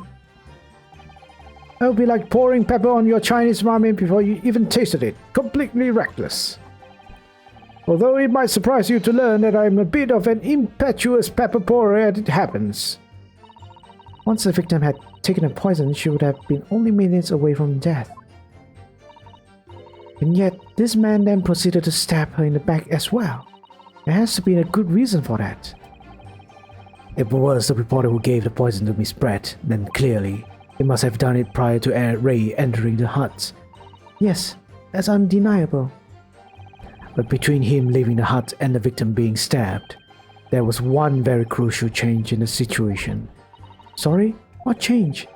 The reporter overheard the conversation between Ray and the Englishwoman. Ah, yes, that's it. It's when Mannyman was first found out the exact nature of poison he'd used. Could be the key here. If the victim had unwittingly taken the poison already, the reporter would have had no reason to stab her.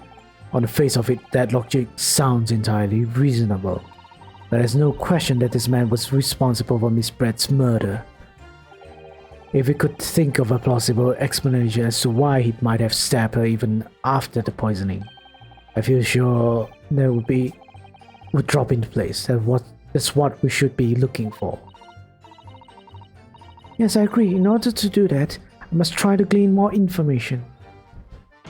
Okay, so I need to press more things? Wait, no.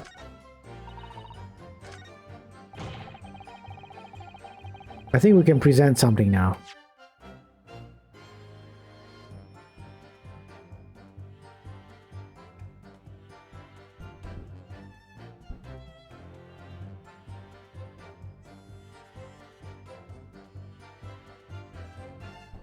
Time of death just after 2 p.m. Death is believed to be due to trauma to the victim's lung from May. Not this one. I think it's this one, right? Because this is the only thing telling us that the poison doesn't immediately kill someone. So with this, in this article is made by him, Manny Memo. So it would be this one to say that he knew about that the poison doesn't immediately kill someone, and would use this knowledge to stab and implicate our defendant. Right? I think that's pretty much it. I'm gonna try it. Objection! Yes, it's right. Well, I can think of one reason. What? But before I explain, I'd like you to confirm something for the court.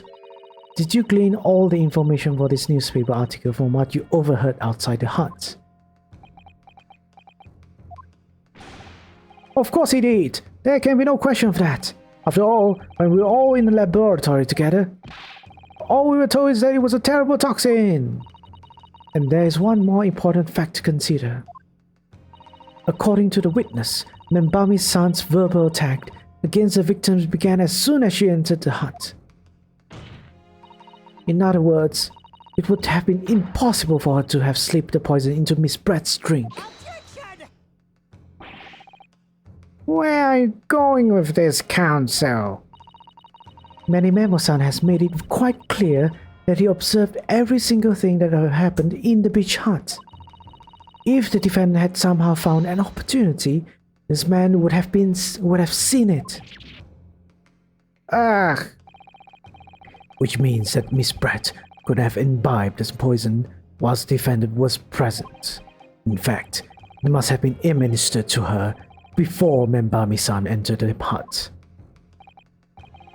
Yes, very articulately put. When I walked into the hut, I immediately started to press Miss Brett about the poison. At which point, Manny Memo-san overheard some worrying information. Worrying information? What worrying information? The information which he subsequently included in his newspaper article, namely, that the poison was being developed in strict secrecy and that it couldn't be readily obtained. You know, if the dude just waited one more day to publish the news, he would have gotten away with it, really.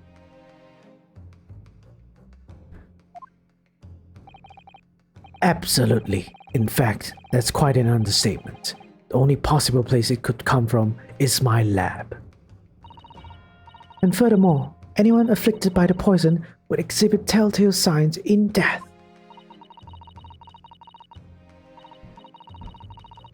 The extreme constriction of the pupils, yes, it's quite stark when you see it. There are other poisons that show similar symptoms, but not among new substances that are undetectable. In other words, it would be clear that the victim's life had been ended by the use of this particular poison, which would reduce the number of suspects to only a handful of people. Oh! Everyone in my laboratory is aware of the unique properties of the toxin we've been developing. None of them would be foolish enough to attempt to use it for some nefarious deed. Membami-san being no exception. Therefore, we can conclude that whoever administered this unique poison to the victim was a layperson unaware of its telltale properties. Ugh! In other words, someone like you, right-hand many memo. Yeah! It was you who stole the poison from the laboratory that day, and it was you who administered it to the unwitting victim, but you quickly realized that was a terrible mistake. Because the poison caused such unusual symptoms and was so untraceable, as you listened in from the far side of the breached hut's thin walls, you learned of these facts. But you already given the victim the poison at the point. It was too late to hatch a plan to disguise your mistake. A plan that involves stabbing the victim in the back through the reed screen. But what good could that possibly do? Isn't it obvious, Counsel? The plan was to kill Miss Brett before the poison could take effect. Once in the blood, the poison causes the onset of pupil constriction. But he had hoped to precipitate the victim's death before that happened, hadn't he? Exactly. Because without any revealing signs of the new secret poison's use, no one would ever have suspected. This is extraordinary. Yes, the effects of the poison meant it would be too easily identified, so the killer had to mask its use, which he attempted to do by plunging a knife into the middle of the victim's back. Hug! Hug!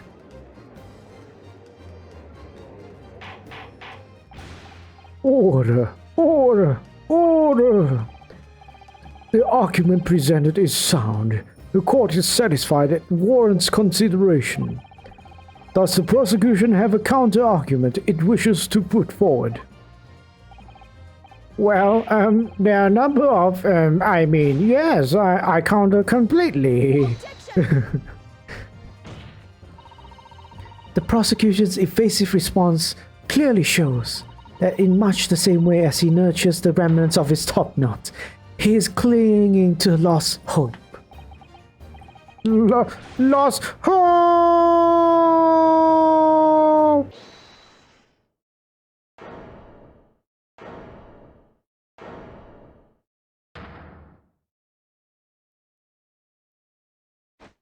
Ooh. Ah, you pathetic, useless fallen samurai. Fallen? Why are you calling fallen? I don't need a counter-argument. There's more? What are you talking about? It should be blatantly obvious. I stole the poison, you say. Gave it to me, gave it to the victim, you say. Stab her, you say. Lots of fine theories. Not just a theory. A game theory. But I don't need a counter-argument, because you don't have an argument yourself. Where's your evidence? Yes, you make it all sound so plausible, don't you? But without evidence, it means nothing. Whereas I base my news on facts. X, what do you mean? Explain yourself. I mean, what the professor said earlier is this trial. It's all here, in my memo, many memos, every word, every slip of the tongue, all noted. That's what the Shoyu News is famous for. It's the power of the printed word. Surely would be is still highly secret. Indeed. Yes. I figured this out a long time ago, so we don't have to learn about this. It's gonna be easy now. How's that then? Blown the story wide open? See, I, write many memo, a mere reporter from the Shoyu News. Couldn't possibly have stolen that poison from the professor's laboratory. Don't be over dramatic, Susato. You know this. You know there's the evidence. But there can't be any question of it. He must have stolen poison that day. He stole it and used it to kill. If that's the case, as you've identified, the poison itself is the definitive evidence we need. Because whoever stole it from the laboratory that day is the true culprit here.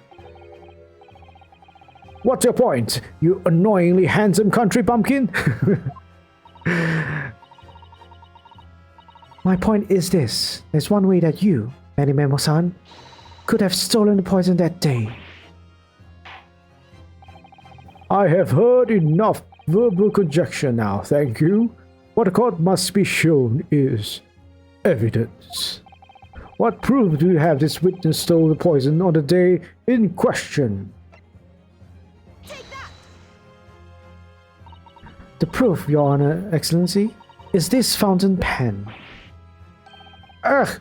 A fountain pen? How can that possibly be relevant? This magical pens somehow seems to have enough ink to write many thousands of kanji characters. I believe they arrived in our country for the first time some 15 years ago now. Bah! I swear my wizard had calligraphy brush and nothing else. These newfangled pens are merely a fad. Well, as a forward-thinking man of words, obviously I've loved my fountain pen.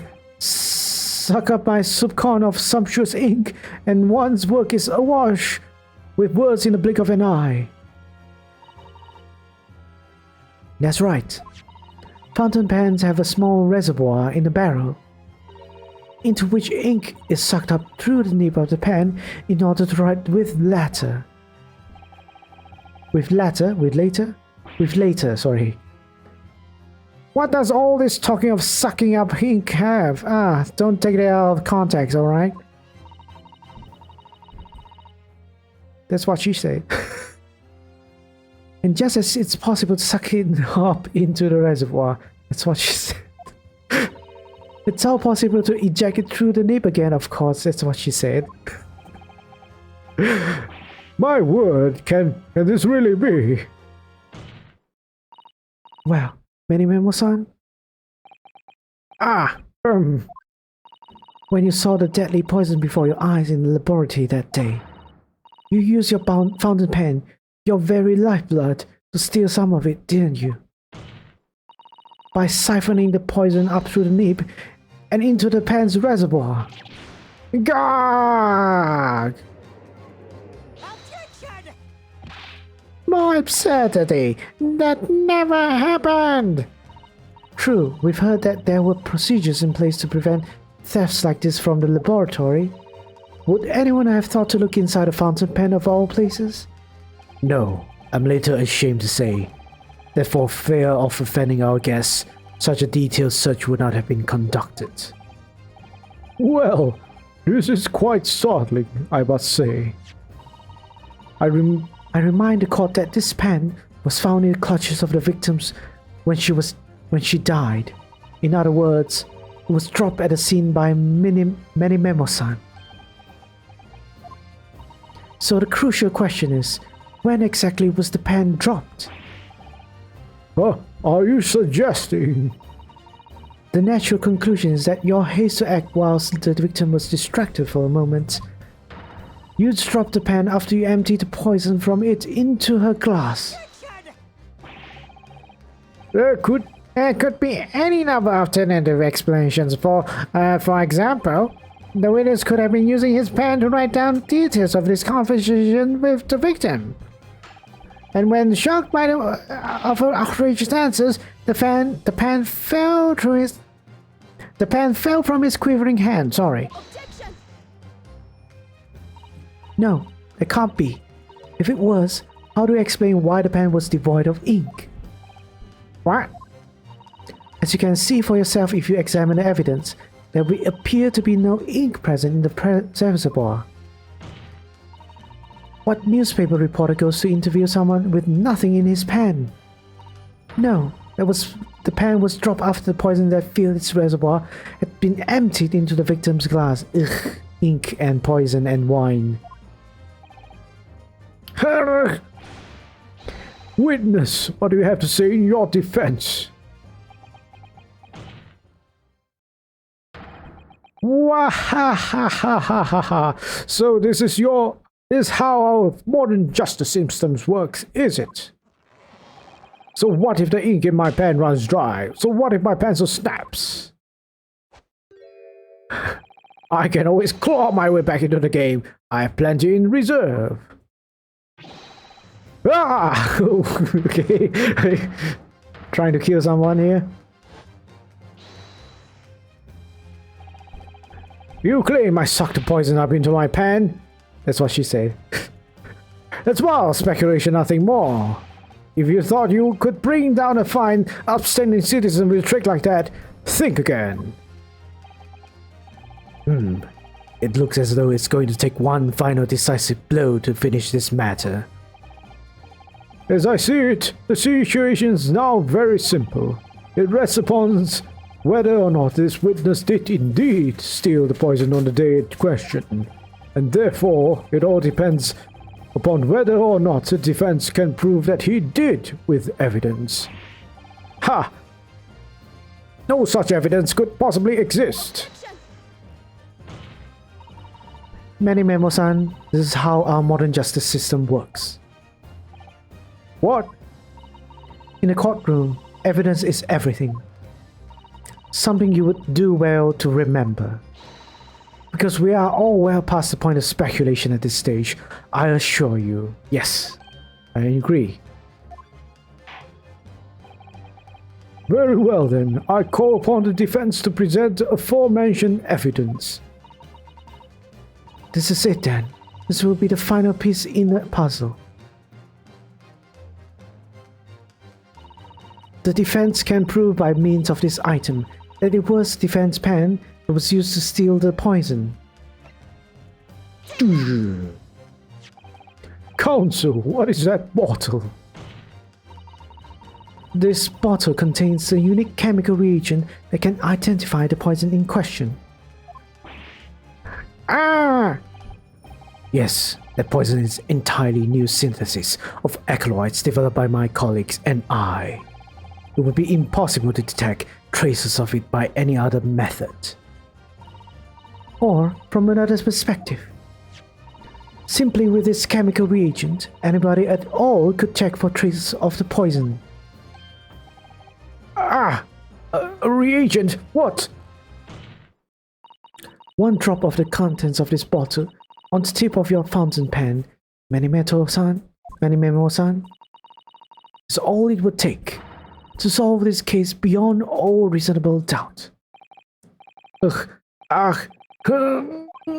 No, you can't. I won't. Your crimes are bad enough. Bentley's know when to admit defeat.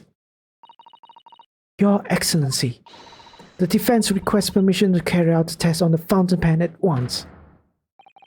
Oh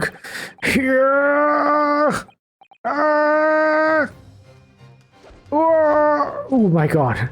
This isn't my fault. The Empire tried to pull us to the surface and then I took up and I was in front of my pen. My fault is now is the justice rushes to Susato, with me. I'm here. Hi. Yeah, the Susato takedown. Did I do it right? That was a Hosunaga takedown, wasn't it? Not quite. That was a real Taro takedown. Okay. Amazing. The instant the first drop of reagent touched the nib of the fountain pen, it was clear to everyone present. There was no poison in it. Alright. When I saw it there in the lab, the poison, the devil got hold of me and I decided to do it on a whim. Let's just make him slow motion speak. I excused myself and emptied all the ink down the sink in the bathroom, washing the reservoir out carefully. And then you waited for an opportunity to suck up some of the poison, didn't you? That's what she said. Into your fountain pen. Yes, that's right. Answer me one thing, Menimemo-san. Why did you steal it? For what purpose? Isn't it obvious to find out what it was made of and expose it in an article? I mean, it was a secret project after all, too juicy for a journal like me to pass up. And then why did the English woman end up dead? I went into that hut intending to quiz her on her situation. That's all. As a reporter, I know a known killer, enjoying full freedom, evading justice by leaving the country. I thought I told her what I thought about it. And she just laughed in my face.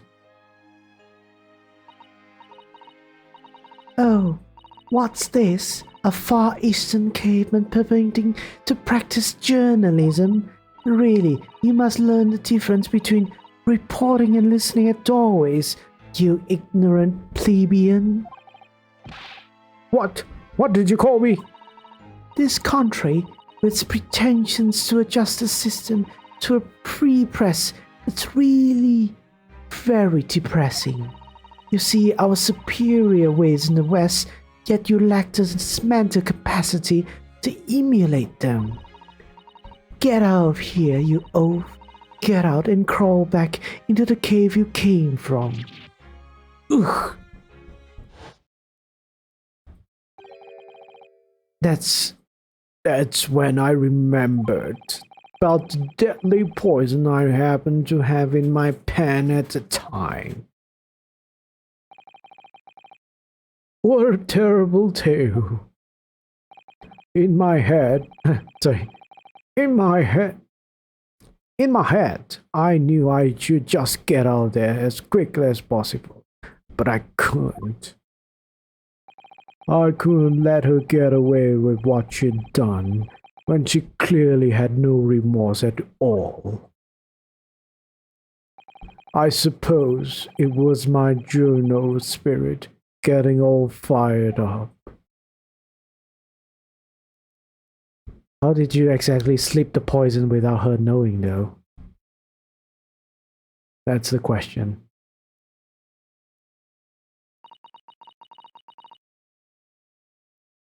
I'd like to ask you something. Yes?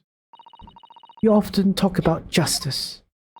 But surely as a journalist, you could have used other means to deliver justice you sought. There's no justice in the press. Sorry? After that trial 9 months ago, I kept digging and digging to find out what had happened in that courtroom. And finally, I discovered the truth. It was a cover-up, that's what it was. Ah, a cover-up? What do you mean? I will remind you of your position, witness. Be careful of what you say. Oh, come on. Doesn't it strike you as strange? We're suddenly not allowed to convict a foreign national? consular jurisdiction should never have come into it. Yet a puffed up English woman was going to sail away into the sunset a free woman. The only possible explanation is that behind the scenes, some deal had gone down between Britain and Japan. What sort of deal? I'd done my research, dug up all the dirt, was all ready to be published. But you know what happened? Editors just tore the article up. It came under pressure from the government, you mean? If our government is going to let criminals walk free, they're going to crush the free press. Then what choices do I have but to see justice is done by myself? Let's not forget, Benimemo-san, that you committed murder yourself and you tried to lay the blame at the defendant's door. I'm sorry, but you're no better than Giselle Brett. What? The truth is, you have no right to talk about justice at all. I suppose.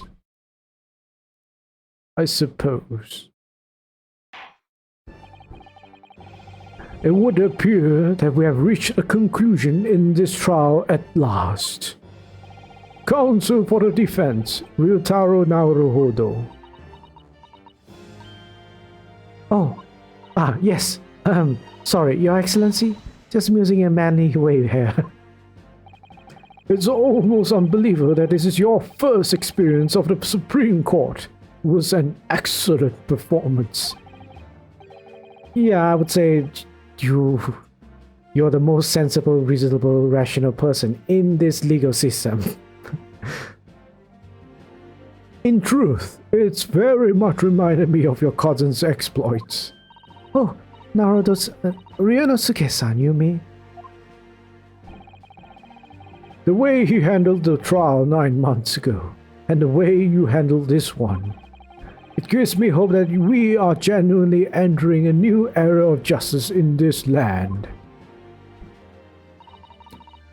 That's very flattering, Your Excellency. Hearing the defense you put forward today made me feel most keenly that the future of our justice system will be forged by you and your contemporaries. Thank you. So, Prosecutor Aoji, do you have any final thoughts? Oh no. Prosecutor Aoji. Hi. Oh, sorry. I, Taketsuchi of the Aoji clan, have been bested by a callow youth not once now, but twice. If there was any shred of my former self left, it has withered and died here today. Gosh, your journey to cultural enlightenment sure took a while, didn't it? Silence! I know what he's gonna cut. He's not gonna cut himself. Rather than living on in shame, I will end it all now with this blade. For that is the true path to Aochiism. Aochiism? One hopes that the only way in which he'll be modeling himself after the witness.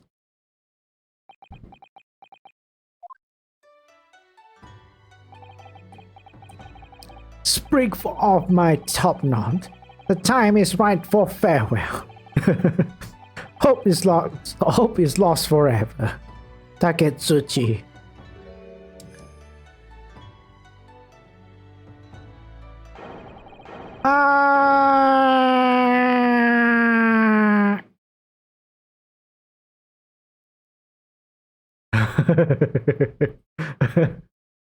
Oh my god.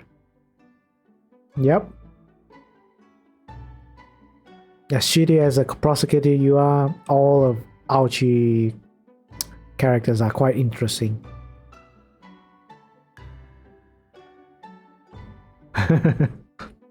We mourn for the hair, I guess. Right. Pray. So I'm eating bread right now.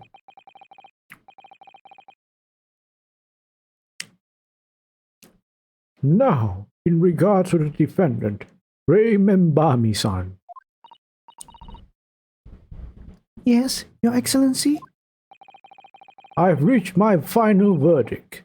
I hereby find you not guilty! Yay! We won! We won!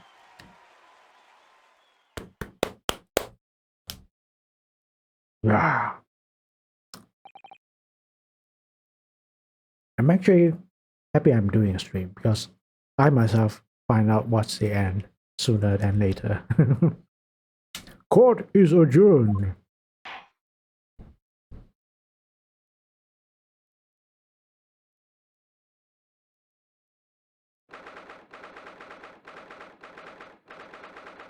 All right. Let's see. 13 August, 2:38 p.m. Well, right now it's 3:38 p.m. for me. It's quite close. Supreme Court of Judicature. Defendants and Chamber 3. It's over. My heart is still pounding in my chest though. It's all I can do just to stay standing. Lawyers have such great responsibility, such a great burden to bear. Don't they, Naruto-san? Susato! Susato! Thank you so much. You were so dashing in there. Ray and father. Honestly, I'm so touched by everything you've... Oh no, I think I'm going to cry. It wasn't easy, but together we made it. I was on the verge of tears at the end too. The only reason I'm still here is because of you. Oh no, I can't take all the credit. It took courage to tell the truth in there. You did wonderfully, Ray. So I would have to say that the congratulations belong to you. Susato, don't be so standoffish. Sorry? We're friends. Girls, and the trial's over, so no more of this formal super humility nonsense. It's time to celebrate with swagger, to throw caution to the wind. Caution? To the what? I'm the great defense lawyer Ryutaro Naruhodo, and I'm taking you out to a milk bar tomorrow. Or something. Right, I see. I'll, think about it, Ray. At any rate, we really knocked the wind out of that horrid man, and it felt so good. Yes, it was satisfying. It really was. Isn't there anybody else we could throw together? I hope you're not looking at me, Ray. Oh my goodness, no, of course not. Of course not. Ah, there it is at last. Ray's lovely smile. You fought for your friend to the very last. As your father, I'm extremely proud of you. Defense attorney Ryutaro Naruhodo. Thank you, but I couldn't have done it without your help. Anyway, it's time to bid farewell to Ryutaro, I think. I shall miss him in a way, but it's back to Susato Mikotoba now. So, I'll never see him again then? What a terrible shame. Who is this? What? Oh. What is happening? Ah, Soseki-san and Inspector Hosunaga. I do hope you've been keeping well. Is that really you? Yes, I had to change my appearance. Well, for obvious reasons, I hope. But it's me, Susato Mikotoba. I don't. So dashing, so divine. Yes, everyone has fallen for you. No! Doubly dashing, yes, and devilishly divine. Just look at you. I had no idea Mr. Sato-san Esquires, that you were locum student Naruhodo-san's Esquire's cousin. Astonishingly astounding Ace Attorney! Let's wrap it up, guys. He said it. Ace Attorney. Let's wrap it up. It's a good word. It's a good game now. Poor Soseki-san. So confused. I still remember the first time I ever met him. He was in a prison cell in London. One extraordinary conundrum it was that the unwitting student from Japan found himself embroiled in. But after Naruhodo-san's skillful defense at the Old Bailey, Soseki-san was free to return to Japan. And now he seems to have earned himself a great fame as an author. I'm stunned. That's a truly impressive disguise. Even I had no idea. And I'm a chief inspector at the police bureau. Who came with it to Mr. Turtle, no less. I'm sure you should be admitting to that, Inspector. Amazing. You're a woman of many faces, I see. Just two, really. And this was a once-in-a-lifetime event, I hope. Oh, I'm not a patch on you though, Inspector. Well, I'm a professional, of course. I do worry about Inspector Hosunaga sometimes. I really do. 9 months ago, when he appeared here at the Supreme Court to testify, he was undercover, disguised as the head waiter of a restaurant. And then on a steamship to Great Britain, of course, disguised as a sailor to keep us safe on the journey. Sorry, man, tongue-tied. Though that didn't help you, did it, Kazuma-sama? Oh man, that's sad. From my perspective, I have to admit that I have mixed feelings about all this. I mean, now that the truth has been lost forever. What do you mean? I'm talking about the murder that the English woman committed at the end of the last year. Ah yes, it was an English doctor she killed, as I understand it.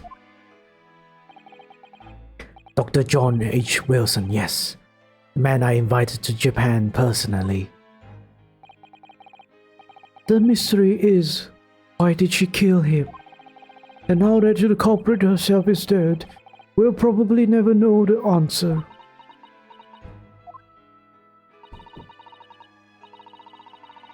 On the voyage to Great Britain, we had a most unexpected encounter.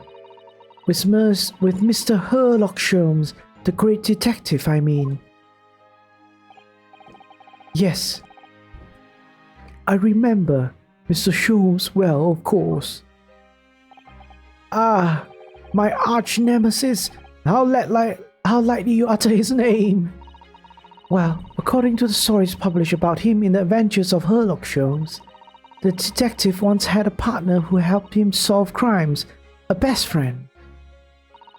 And that man was an exceptional doctor of medicine by the name of John H. Wilson. What? Dr. Wilson? I just can't believe it's just a coincidence. I think that the English doctor of medicine killed here in Japan 9 months ago must have been the friend and partner of Mr. Shaw. Must have been the friend and partner of Mr. Holmes.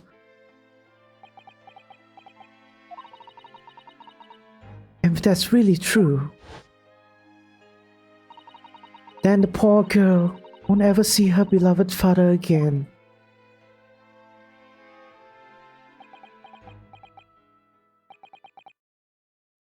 As you know, I traveled to Great Britain once myself to study.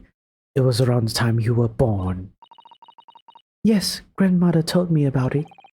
On returning to Japan, I took up my professorship at the Imperial Yume University. But I also served another role as an advisor to the government on diplomatic affairs. Yes, I was aware of that as well. In that case, I'm sure you understand. There are some confidential matters I cannot divulge to you. Could you just tell me one thing? Why did you summon me back to Japan? It's been 2 months now since I returned. When I left England, it was because an urgent telegram had arrived from Japan. It said that you collapsed with a high fever and you were growing weaker by the day. What? Where did that news come from? That's what I'd like to know, because after that long sea voyage, I found you in fine health, Father. Was there something in Great Britain that you perceived might inconvenience me in some way, or harm me? It's really the only explanation I can think of. Dear me, do you reserve your most cutting glares for your father, Susato? I'm sorry, but my dear, I can't. Let me. Oh no. Me. Many more, son. So, one throw was enough for you. One throw was enough for you. Sorry. I got one last thing to say before they take me away. Professor! Me? I know the truth. I know you had a hand in what went on. In that visiting student's fate. Visiting student? Giselle Brett, you mean? No, not her. The student of law who left for Great Britain 8 months ago. What? Student of law? You must mean... Kazuma-sama. What are you talking about? What does any of this have to do with Kazuma-sama? Nobody here in Japan knows anything about it. They don't know what a guy never made in England, and he died on that steamship. And he'll never...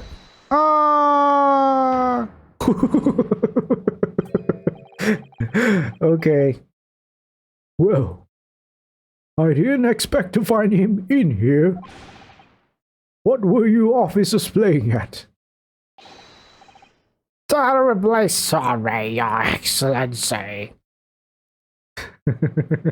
Judge Takedown. I was coming to tell you that a rickshaw has arrived, Eugene. It's good job I came by. Yes, thank you for dealing with him. I'll be there shortly. Oh, Your Excellency. The trial's over. I'm not Your Excellency anymore. Merely your father's friend, Seishiro Jikoku? Wait, I'm not sure what Seishiro is, but Jikoku I know. Hell. Jikoku means hell.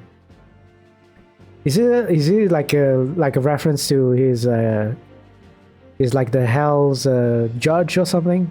Seishiro Jikoku. And may I say that since I saw you last, you seem to have taken a more dashing appearance. Oh, you knew? Susato? Did you know along from the start of the trial? A judge sees everything, Susato. I couldn't let you take the risk. If Seishiro here hadn't known, and then he'd recognize you. So I had a word in his ear beforehand, as an old friend. So, Seishiro, shall we? Yes. Having ruled that case, we now have various diplomatic issues to address. Before you go, Father. Sorry, my dear. We shall have to return to our earlier conversation at a later date. But well done again, both of you.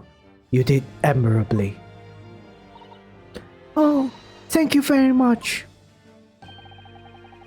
What did you think of my Seishiro sling? Okay. Hey, it's been a while since I sent a man flying like that. Seishiro sling. Whatever could Father be hiding from me? About Giselle Brett, about Dr. Wilson, and now it seems, according to the reporter, about Kazuma-sama. I'm going to have to bring this up with Father sometime, when nobody else is around. Jujitsu Assistant Mikotoba and Mikotoba-san Esquires. Could I have a word? Oh. Yes, of course, Soseki-san. What is it? I think perhaps it could be fate that we're meeting again like this now. You see, there's something I need to tell you. Oh? I believe. It may be related to the reason why your father summoned you back from England. This I have to hear. Please, Soseki-san, tell me all at once. I will! As you know, my time in England was terrible. Cursed, I have no doubt. Such awful things I was embroiled in. Thank goodness locum student Naruhodo-san Esquire stepped in. After he secured my freedom, I couldn't wait to get on a ship back here to my homeland. Having arrived in Japan, I submitted a report about my experiences to the Ministry of Foreign Affairs. The next thing I knew, I had a visitor. It was your father, Professor Mikotoba. He wanted to ask me all sorts of things about my report. My father? He seemed to be especially taken with a particular part of the report. Anyway, he left eventually, having thoroughly quizzed me. It was the very next day that he sent a telegram to you asking you to return to Japan. What was it, then, that particular part my father was interested in? I don't really know exactly. But do you remember them? Those two terrible cases I was caught up in? Of course. I could never forget. Your father seemed to concern himself mainly with the second case. The second one? You mean the one Mr. Sholmes forbade any of us to talk about in public? Which is why the only case involving you that any member of the public is aware of is the first. Well, I don't care. I don't have to listen to what that dastardly detective says. Anyway, the point is, it seems that case somehow holds the key to all these curious unanswered questions. That horrific, heinous case. The case of the haunted lodgings. Okay. That case somehow caused my father to summon me urgently back to Japan. I thought our whole business was over, but it seems I was wrong. Perhaps that was only the start. Perhaps the story is not yet told. To be continued! Oh no, not to be continued. Cutscene. Yeah! So, the mystery of that English woman's death is solved, thank goodness. And having stood in the Supreme Court now, I think I can comprehend a little better. For Japanese people, they're quite British.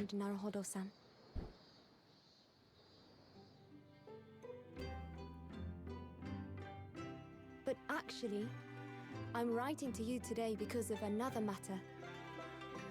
I met Soseki-san and we talked about that second case he was involved in. Father has said nothing to me, but I feel certain of it. That case holds the key to some great unsolved mystery. My notes on the case should still be in the office, tucked away at the back of the shelves on the left. Perhaps you might like to look over them again. Today, for the first time this year, it feels as though summer has arrived. The sky is a brilliant blue. It makes me long to see you again. Are you? Yours, Susato. Susato.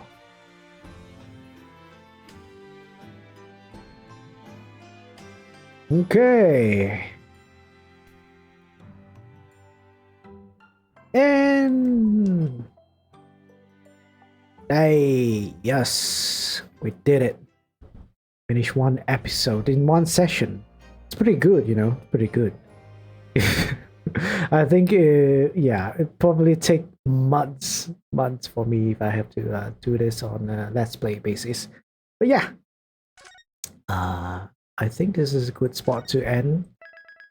Right, but let's see what yeah, it's a good spot to end.